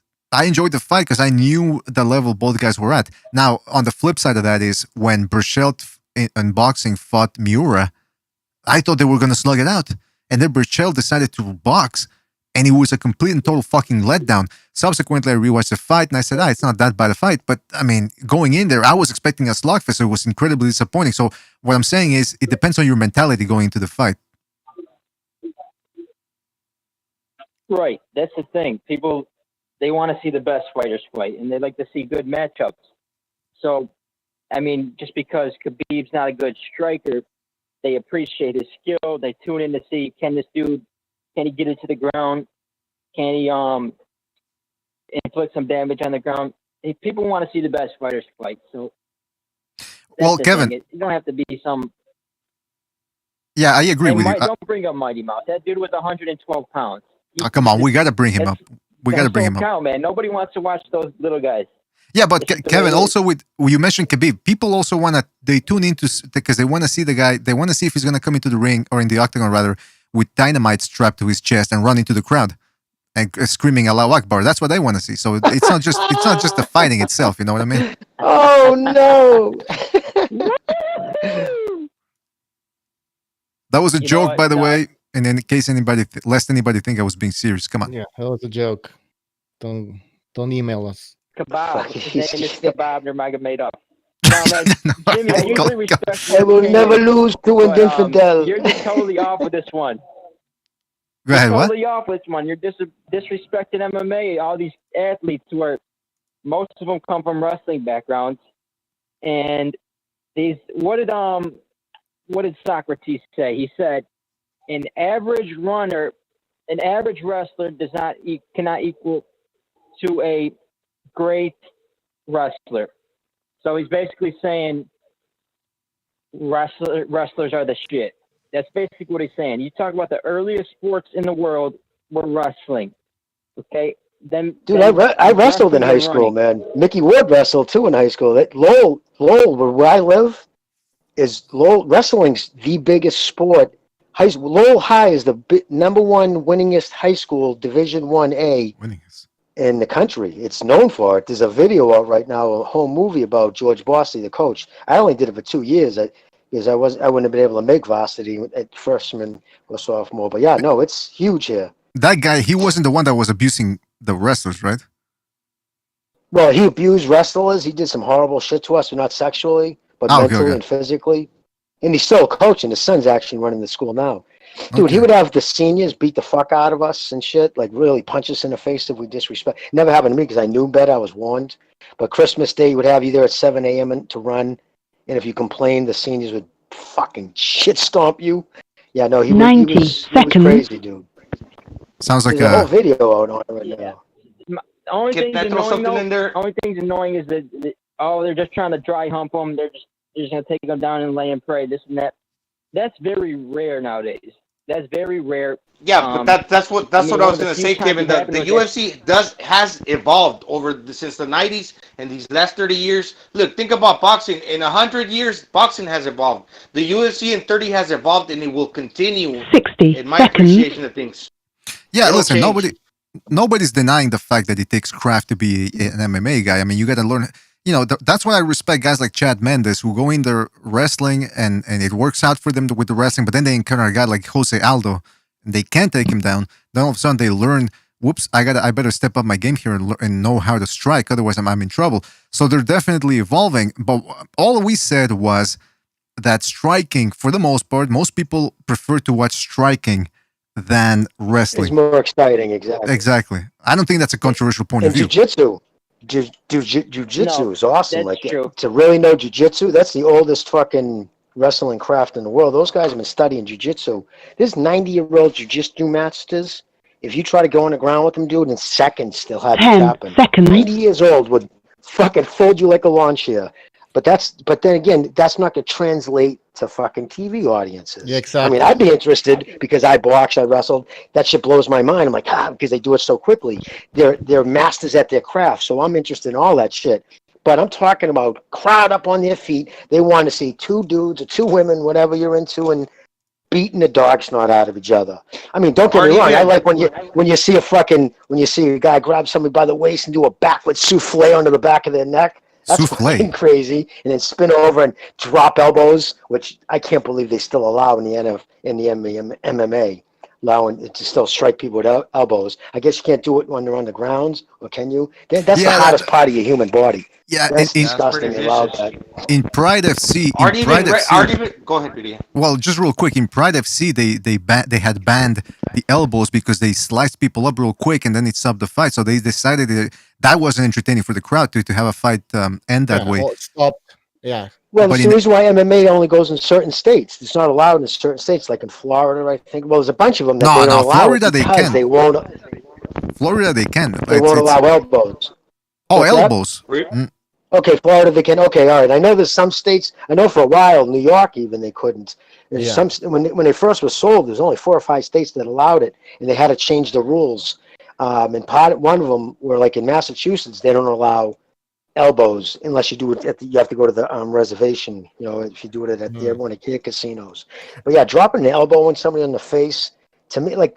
You can do so much damage. You just ever see that video in slow-mo? The dude drops the elbow. The guy's face literally explodes. It's vicious. Yeah, it kind of reminds me of the elbow, Jimmy, that Antonio DeMarco caught Edwin Valero with in the beginning of their fight. Oh, yeah. They're devastating. I'm shocked they allow it. Crazy brain damage from that shit. Hey, Bucho, remember... I was going to say, aren't the referees, aren't they even encouraging like the stand-up game where if they're on the ground, they're making them get up more often than they used to before? Well, that's interesting you mentioned that. That's Dana White. Yeah, it's interesting you mentioned that because here in Quebec, in the province of Quebec, here in Canada, they were ahead of the curve when it came to MMA because while in the early 2000s, it was in its dark ages in the United States where it wasn't legal because of fucking Senator McCain, who was lobbying for against it and calling it not chicken fighting, but he was calling it rooster fighting or cockfighting. I mean, come on. Cockfighting. Yeah, what a fucking idiot that guy was. I don't think anybody really misses him anymore. But the point is, yes. How about this one? How about this point? To see if you guys agree with this one. Go ahead. People say, someone brought up it's harder to make stars in UFC. I disagree. I think UFC has a big marketing machine behind them, and I think they can make stars much easier than boxing. I think boxing, it takes a while for them to build them up. They got to build them up. And you take UFC, for example, Sugar Sean O'Malley, like that dude, he comes in the UFC a couple fights, and now he's already got like 1 million Instagram followers, and he's like a global star already. I feel like UFC can make stars much easier than boxing. Jimmy said that too. That's what we were just saying. Yeah, that's what we were saying. The point that he can tell these guys all fuck off, man. He'll replace them. He knows it. He just has to keep one star or a couple of stars enough to make headline one pay-per-view. In the meantime, go out and get some replenish the ranks. And when people start saying that, when they start getting emails, your fucking contract's out, you're gone. People be like, "What? No, never mind. I'm not fucking, maybe quitting anymore." UFC fighters, they move faster through the ranks, so they become popular, or they reach a championship fight quicker. In boxing, they need like 25 fights before they finally step it up, and so that's why maybe it takes a little bit longer to build a star. But like BDA said, Bucho, they can fall off the wagon easier with like one defeat or two. beats in a row. And then Yeah. boxing, they start off earlier, and not necessarily like if you're a good amateur, it's going to translate well to the into the professionals. But you could create a name for yourself while developing yourself at a young age, to where it's only two hands. It's one sport with two fists. And if you're good at that and you excel, by the time you reach your late teens, yeah, you could become a star. Hey, Kevin, was Ben Askren's first fight in the UFC, was it against Robbie Lawler? Or am I mistaken on that one? Yeah. Yep. See, that just goes to show you this fucking Dana White. He doesn't baby guys. Hey, first fight in the UFC, I'm putting you up there against the fucking hardest puncher, one of the hardest punchers in the organization. I mean, that's insane. That's like Exactly. You're right. And in boxing, on the other hand, these dudes, they're can crushers. They just crush cans for like 5-6 years, and then they finally get a step up in competition. I mean, and the big fight you guys are looking forward to is White versus Povetkin. That's like a big fight on the horizon for you guys. That's just sad. It's real sad. Well, it's gonna be a good fight. You don't have to be. It's gonna be Lomachenko, Teofimo Lopez. That's pretty much happening, I think. If Teo Lopez can make the weight, hopefully, because he's been looking a little bit heavy in the webcam. It's true. I mean, boxing has a lot of defense, so it's hard to. But I'll say one thing. Look, those cans that you're talking about in the UFC, those guys would be better boxers than the guys For sure, that are actually boxing in the UFC. Yeah. And by the way, the Straight G Tour in the chat says White versus Povetkin is a good fight. What the fuck? Yeah, I think you're being a little bit too harsh there, Kevin. When it comes to the MMA versus boxing, they both have their good and they both have their bad, man. And right now in the UFC, they can make better stars, but right now they don't have that many stars. Fucking Cain Velasquez, MIA. When you have AJ versus Joshua, that's gonna overshadow anything. AJ versus Joshua. Did you just AJ versus Fury? AJ parallel universe. Yeah, parallel universe. AJ versus Fury. That fight will overshadow any other fight in whatever sport you want. If you got AJ versus Joshua, I'm picking AJ. Okay, the thing with White versus Povetkin. Do you see them any challenging for a belt? Do you see them competing with the top dog? You see him beating Fury? Do you see him beating Joshua? No, it's a classic journeyman fight. Like, if you're looking for a fight just to be entertained, then yeah, they'll get in some slobber knockers. They'll punch your brains out for him. But Povetkin is 40-something years old, clearly past his prime. White, he's getting up there in age. I mean, he's not going to beat them. So it's pretty much just for entertainment value. Don't you like to see some substance behind it? Like, no. If a big fight, you want to see, all right, these two contenders they can challenge for the belt someday. They could challenge the top dogs. They're not going to challenge the top dogs. No way. No, I just want to see a good fight, man. If it's two bums getting into it, I paid actually 2 bums to fight each other in an alley once. Paid them with a half a sandwich each, and they went at it, and I enjoyed it, man. So maybe I'm in the minority. Oh, that was you on. Again, White's still a young guy. So you got to think heavyweights age a little slower. All right, listen, all good points. We're gonna have to move on. But Kevin, anything else you want to say before we move on? Kaboom. All right, fantastic. Thank you for calling in, Kevin. By the way, Kenshiro asked a question about bare-knuckle boxing, bare-knuckle fighting, and what we thought about it. So, all right. Well, what you guys tell me, or unless you want me to go first. I don't like it. I don't like it because since your hands are not protected, when you hurt your hand early, you're not going to be able to punch with conviction, and therefore you have to select the punch you want to land in order to be able to win a fight and keep throwing punches. You can't just go out there boxing and throwing a lot of punches because you're going to hurt your hands really early. So therefore, you can't let your hands go. Are you talking about bare knuckle, bro? Yeah, what do you think about it? For the same reason I don't like it as much, because of the jab. Because you can't throw the punch, you can't box the same way. Because if you sit there and jab, pop, pop, pop, stick the jab, you fuck your hand up. You're not going to have the same. You got to save your hands. You just can't wail away. It does make you more selective with your punches. You got to hit your punches correct. You shatter your hand. Paulie tried it. Remember Paulie Malignaggi? He tried it, and then he started going to the body more with that jab because, like you said, that was the guy that was totally wrong for that. Yeah, I mean, Totally it's true. wrong. Exactly.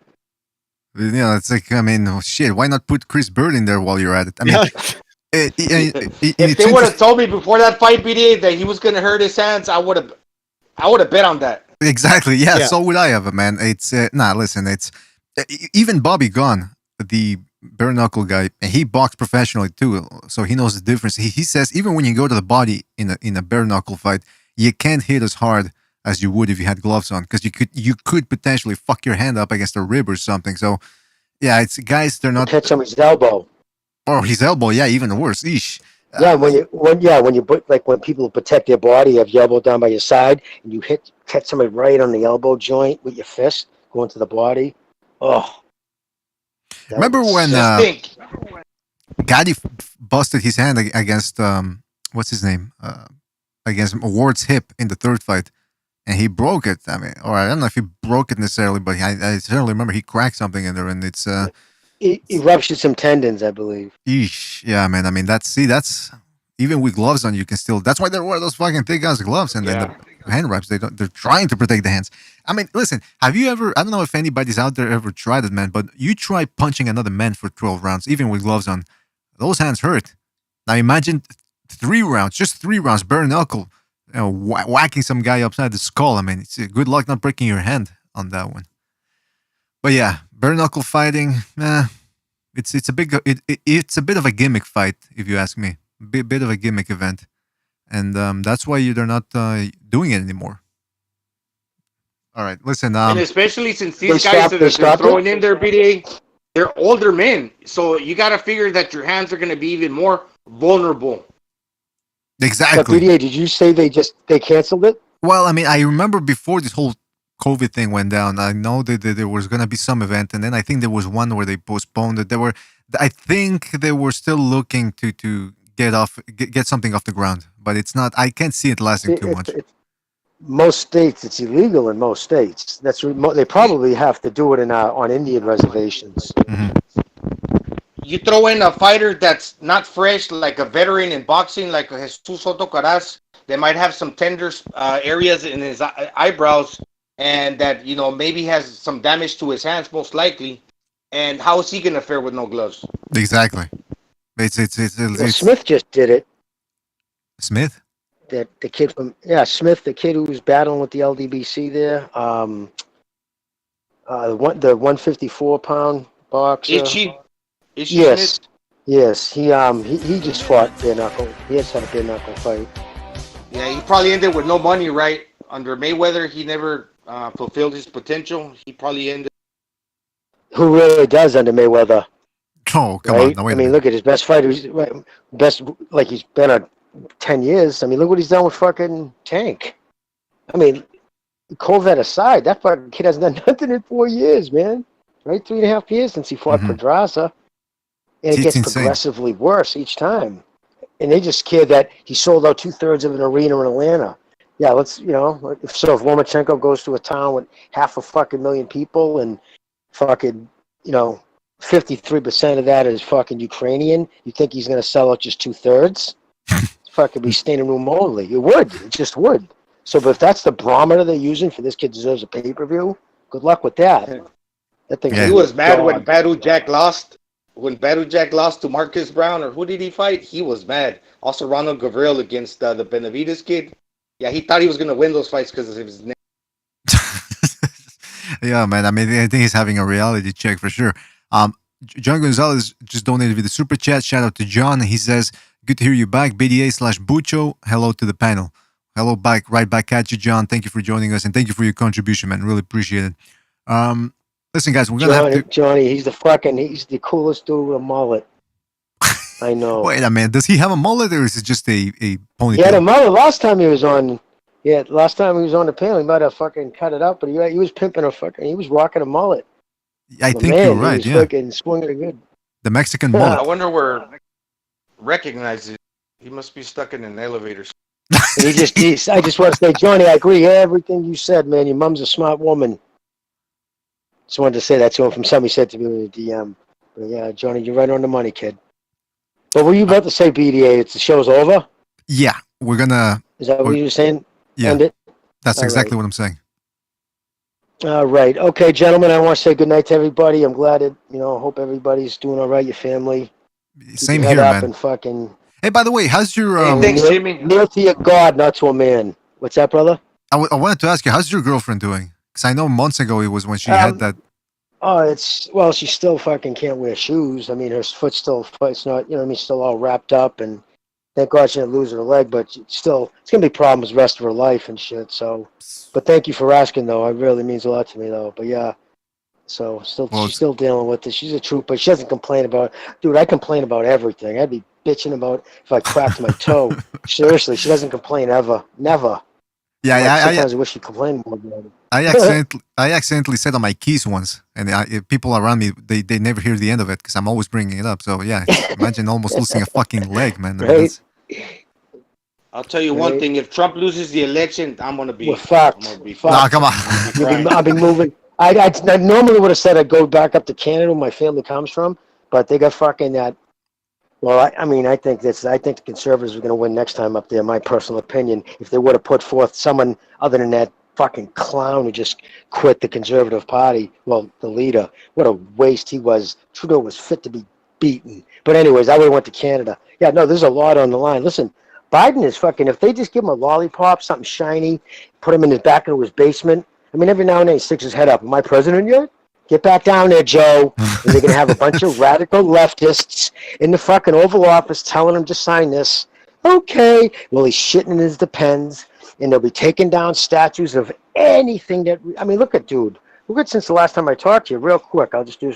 In California, they just passed the fucking... It has to go in front of the voters now. They want to abolish the Civil Rights Act, basically, in California, so they can hiring practices make it now legal to discriminate against white people.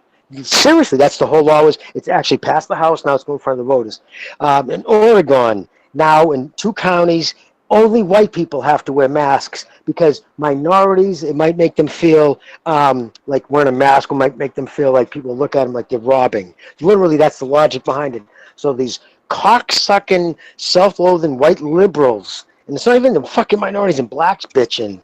You know what I mean? It's these morons. You're making them feel good about themselves for their own weirdo problems they have, and it's fucking shit up. And the only thing it's doing, it's just, and then you got the leader on Black Lives Matter saying, man, you better do what we want. We're just going to burn this whole shit down. And now you got President Trump actually tweeting out tweets about why isn't this black kid arrested for just attacking his white people? So my point is, the line is being drawn farther and farther. But real quick, the reason the way a civil war would start, though, if Trump does win, say Trump wins, but only by electoral college, and because of that, a bunch of generals get together, and there's some now who already apologized having their pictures taken with them, and everybody knows the bureaucrats run by the left. If they decide for the safety of the country, we can't have this evil, divisive man in lead anymore, and they take him out. They just not kill him, but just say, you're not the president, and they put in somebody else in his place and say it's for the sake of the country.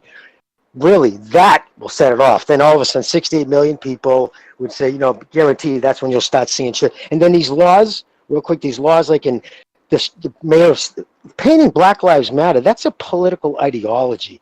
That's a fucking almost... to have them paint that down the street, an ideology like that, and then tell to these mayors now, the same mayor who went out and was without a mask on, hand to hand, marching in the streets, now just turn around saying, I think that nobody should celebrate the 4th of July. Basically saying Trump supporters, white people. So once the law starts segregating, once the law doesn't apply to me, what applies to you, or vice versa, that law is now just tyranny. And that's how the shit's going to get ugly. Well, listen, that's all I wanted to say on that shit. Never forget, man, that this whole thing is just it's a show. You gotta laugh at it. No matter how ridiculous it gets, you gotta laugh because it is an absolute clown show out there. And it's interesting because with Netflix and Hulu and all these streaming platforms, they're taking off shows where anything that is deemed insensitive in terms of comedy or whatever towards minorities, they're taking them away. You got these voiceover actors for cartoons saying, "Oh, I'm stepping down. I will no longer voice the character who's black because I want a black person to do it."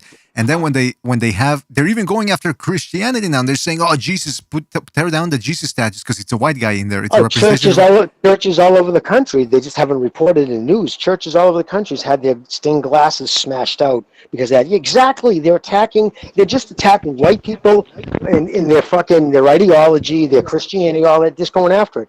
But yes, Gone with the Wind. That black woman who played Man-Me in that won the Academy Award. She was the first black person in the country in history to win Academy Award. That motion picture was it was written in a book in the 30s about a time in American history. To forget it is the worst thing to do. You realize the evil of it, but it has to be there. And then not only just wipe that out, but you're denigrating her too. The woman who won a fucking Academy Award. See, so nobody asked. With the left, it's a firing squad. It's like you can tell. So real quick, it's when it's like when these feminists wanted to get rid of ring card girls, and in the UK or whatever it was, and they got rid of them, and then the ring card. No, sorry, it wasn't ring card girls. It was those girls at racing shows, and then those girls who are models most of the time who supplement their income by doing that. They were like, "Well, you just ruined my job, you fucking cunts. What's the matter with you?" It's like they had this. Listen, never forget. This is about people being recruited. People who feel disenfranchised and they want to boss other people around, so they get recruited to go out there and protest and sign petitions and all that to shut all these things down. But at the end of the day, it's just bullying. They don't seem to realize that. It's all it is, brother. Cultural Marxism is bullying. That's all it is. It's bullying. You need a victim class and you need the oppressor. The white people are the oppressor, everybody else is the victim class. But it's all it is. It's bullying. It's showing how far they can go. Tipping over. Listen, remember when they were doing just slaves, things of people involved with slaves? Even Trump said pretty soon it'll be Jefferson. He tipped over an abolitionist who died fighting for the fucking freeing slaves. So it's not even about a protest. George Floyd, you think anything is about this? No. It's scary. Jimmy, Yes, brother. Maybe they can mail me my ballot over here to the Philippines so I can vote. How things are going. You can't do that online, by the way. Crazy, man. Well, you can get you could do because you could get an absentee one because you're out overseas. You could definitely do. You could vote from overseas. Do you still have your U.S. Citizenship? Of course. Well, yeah, just absentee ballot, dude. That's all. You get an absentee ballot. You're overseas. You can absolutely vote as long as you're a citizen, dude. Of course you can vote, dude. Definitely vote. All he has to do is call the embassy, and if they try to give him the runaround, all he has to do is say, "Hey, this is Gonzalo talking." And they're gonna go, "Oh shit, you should have said it from the beginning," and then they'll work everything out for you, Gonzalo. But just go online, brother. Just like I called them last month and told them they were trying to extort me and shit. Yeah, so yeah, we'll help you. Just punch in Google, dude. For a fucking U.S. citizens living abroad, what do I do to get my vote? And it'll give you break it down a lot better than I will. Tell you exactly what you can do, but absolutely you can vote, dude. Hey, So what happened to all those people speaking about how they didn't want people to get ballots over the mail because there would be a lot of cheating going on? No, but that's because they don't want people to leave their house. So you know what I mean? Like they want everybody who's supposed to go to a ballot box and vote, which way it should be, because then that opens it up for all kinds of fraud. The one they just did in Jersey just last week, 1,200 fucking Republicans got things that only had Democratic fucking nominees on it. The thing is, when you do that, it opens up to so many more opportunities for fraud. But for people living abroad, though, like you, absentee voting, that's what Smith said. It's absentee voting. That's all it's under for you, dude. But BDA, listen, I'll let you finish it off. You about to say something? Yeah, just real quick before we go, because I don't want to fucking turn this into a second Renaissance episode, but just want to get you guys' thoughts on the latest Biden commercial where he's trying to rile up the troops and he can't even get a sentence straight, even though he's reading it from a teleprompter, most likely.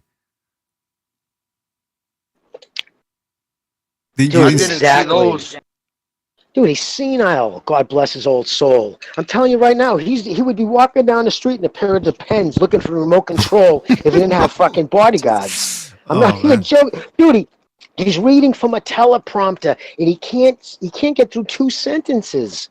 You hear him yesterday? He said 170 million people have died from COVID.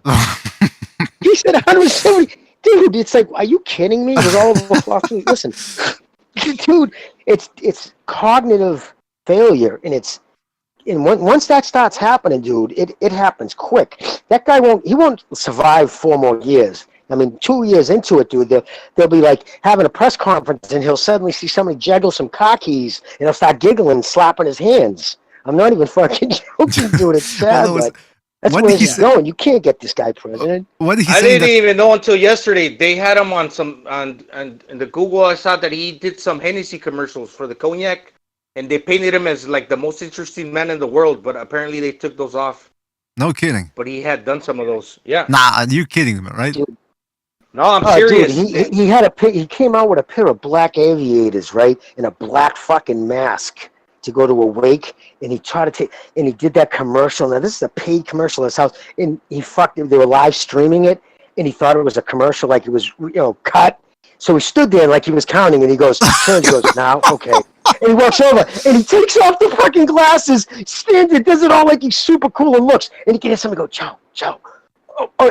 Hi, I'm Joe Biden. And it's like, oh my God, it's so cringeworthy. It makes oh, man, hold on a second. I didn't know about that. Yeah, they paint him as a playboy, BDA. He even comes out naked with some, from the chest up, in bed with two hot chicks.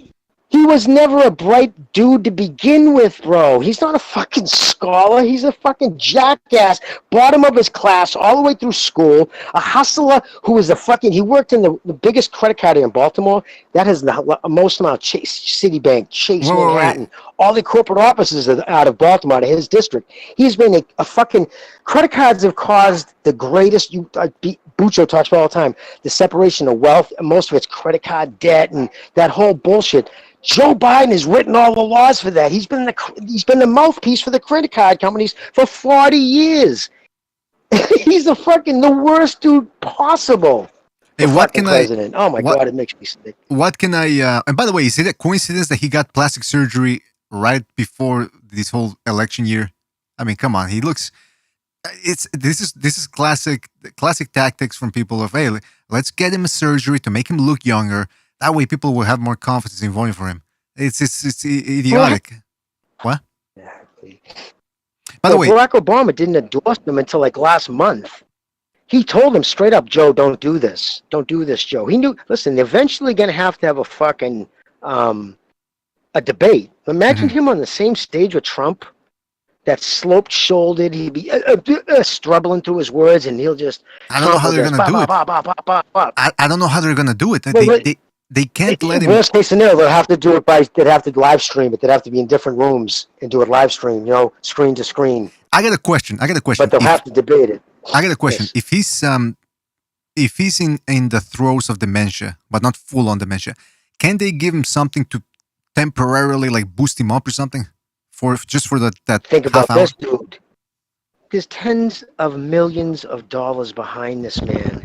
They have some of the biggest, most wealthiest donors in the country, right? Backing him, the credit card company. Of course they are. That somebody made a video about that the other day. I think it was Mr. Reagan. Think about it. They're hitting him with the most cutting edge for people in cognitive decline. It basically hits them up with their fucking the branches, the amino acids and stuff, with all these things, the cutting edge of medicine he's on right now before he goes and has his speaking engagements to help, and he's still fumbling through it. It's cognitive decline, and once it starts, it goes quick. Now, it's a dangerous time right now. But that's the thing, though. If they're pumping him up full of these boosters to try to momentarily get him in there to make sense, isn't that invariably going to take away more years from his life already? Yeah, it's like the PEDs. It's like the PEDs. Running an engine hot, souping up a motor. You're going to go faster, but you're taking out half the life of the motor. Jeez. It's like you guys were talking about the confidence. You take the PEDs, you perform well, like Drill Baby Miller, but when you're off them, you're not going to be so confident no more. And he's going to be surrounded by fucking crazy leftists who are going to want open borders. And they're going to... I mean, dude, all you have to do, right, is just look at the fucking... Anywhere the Democrats have been dug in like ticks, Chicago, San Francisco, Los Angeles, Baltimore, these cities are objective shitholes. Violent, murderous shitholes.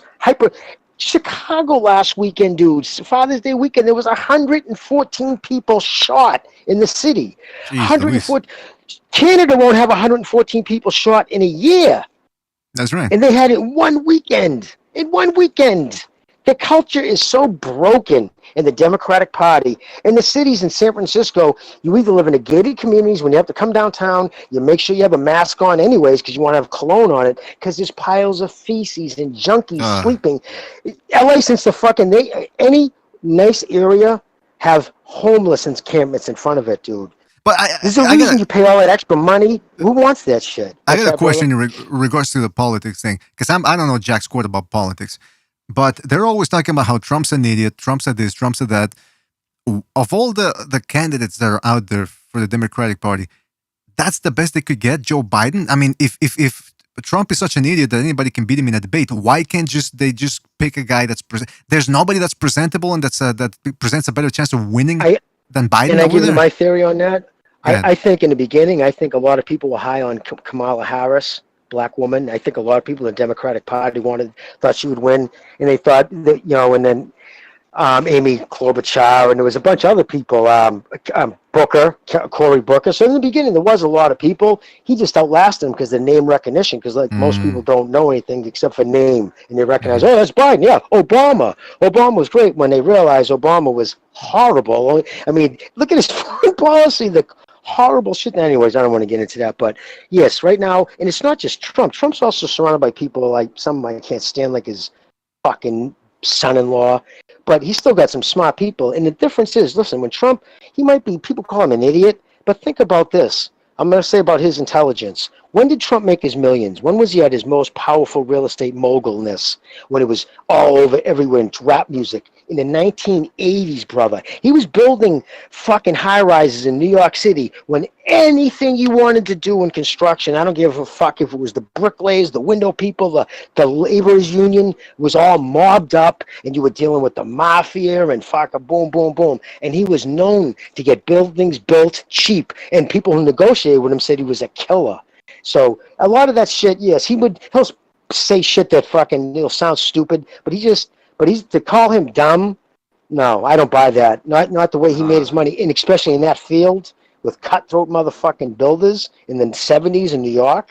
Come on. So, but yeah. So, and again, bottom line is America first. He just wants, put it this way, Trump is left-wing compared to John F. Kennedy in 1963, political-wise. And that's not my opinion. They did that in a line showing where his stances are on certain things compared to Kennedy. He is left of John F. Kennedy. So the old days of the Republican, wanting to put a bad stamp on a fucking record of the sick in the 80s, that party's dead. Trump killed that party. The right now is the new counterculture. The right's the one in the street saying free speech. The right's going over to Parler because they're getting silenced by the fucking authoritarian bootlickers in Silicon Valley. The left right now is, oh, yes, globalism, yes, the fucking media is right, yes. That was all the stances that the right, when I was a kid, that was a conservative stance. I've seen it completely do 180. Right now, the right, the Republicans are the counterculture. They're against the culture. They're against Hollywood. They're against all that shit. It's crazy. I respect them for standing up for the fake news and not letting it go.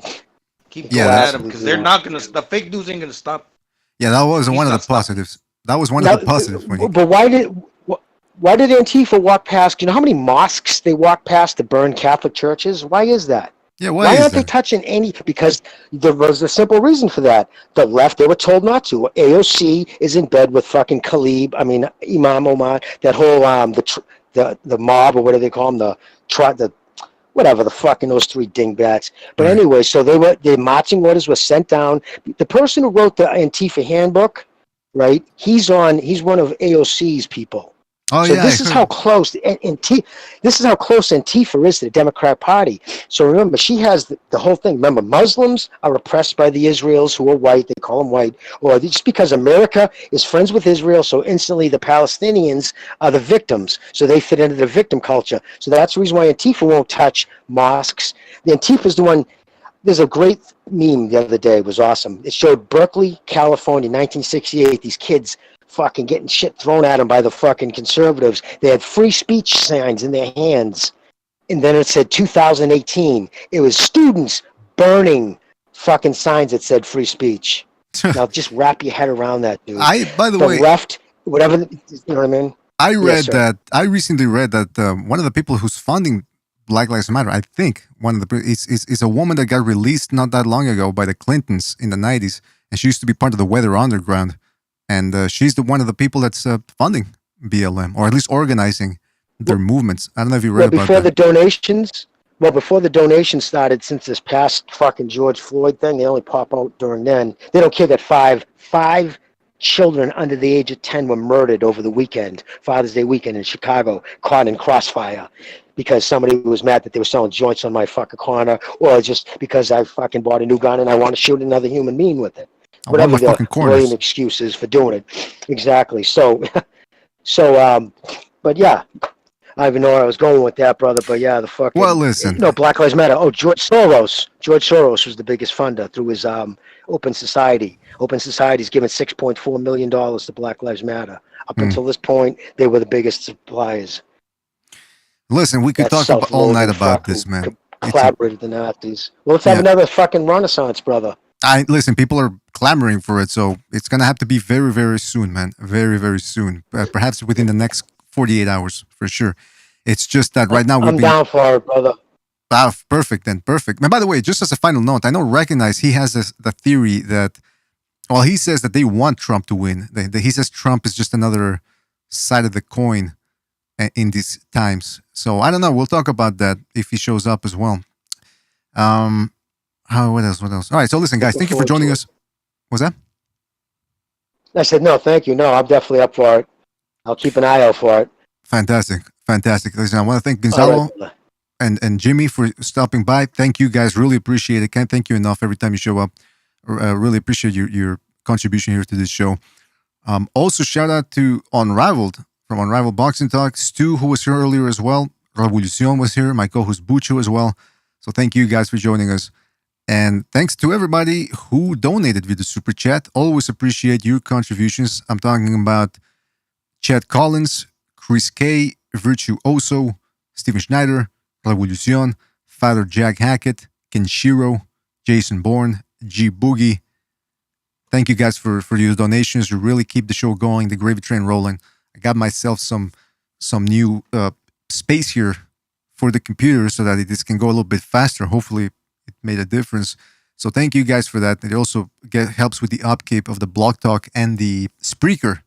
That costs money too to put the episodes on Spreaker. You need to get the subscription. So thank you guys for your donations. You keep the show going. But the most important thing is that you continue watching and you continue commenting and participating in the show. That's the most important thing. Spreading the BDA gospel. And I want to give a shout out to everybody who's in the chat room right now. You guys made it through about half an hour of politics talk at the end of the show here. I want to give a shout out to Tony Yayo, Brian Harkin, Dark Side Developments, White Devil, Connor Pass. Hold on a second. I got to change the music here because it's with the dialogue. DJ N, Grievous, Rick Rocca, SSB28, Connor Pass, Amak PvP, John Gonzalez. Shout out to John, Rick Rocca, Cabell T. All the callers like Kenshiro and Kevin from Chicago. Who else am I missing here? Come on. Official Scorecard Boxing. Shout out to Official, The Stray G, Turo, and many more. My Team Over Yours, PSK, Overhand, G Boogie. Listen, guys, if I missed anybody, I gotta go, but you know who you are. Always appreciate you. Thank you for watching. Thank you for listening. Don't forget to check out the Lomachenko video that we just dropped a couple of days ago. We're gonna drop another one soon. Catch you on the next one, folks. Enjoy the fights. Take it easy. I'm disappointed in every one of you. I'm sorry, I didn't mean to offend you. I'm disappointed in every one of you. I kiss you on the mouth. No, I'm not cool with that. I'm sorry. One more time. I'm disappointed in every one of you. I mean, I'm dealing with degenerate animals. I'm disappointed in everyone. Totally disappointed in everyone. All right, come on. Honestly, I can't do it, man. I'm disappointed in everyone. Then let me tell you why. It's gonna be all right, Nicky. Go ahead, shoot. He's just cute little fucking man. What are you going to do about it? You're happy because you got nothing. You don't got a thing. You're happy because you got nothing. Lomito. You got nothing. I want to get out. I want to get out of this rat hole. I want to get online. I need BDA Boxing.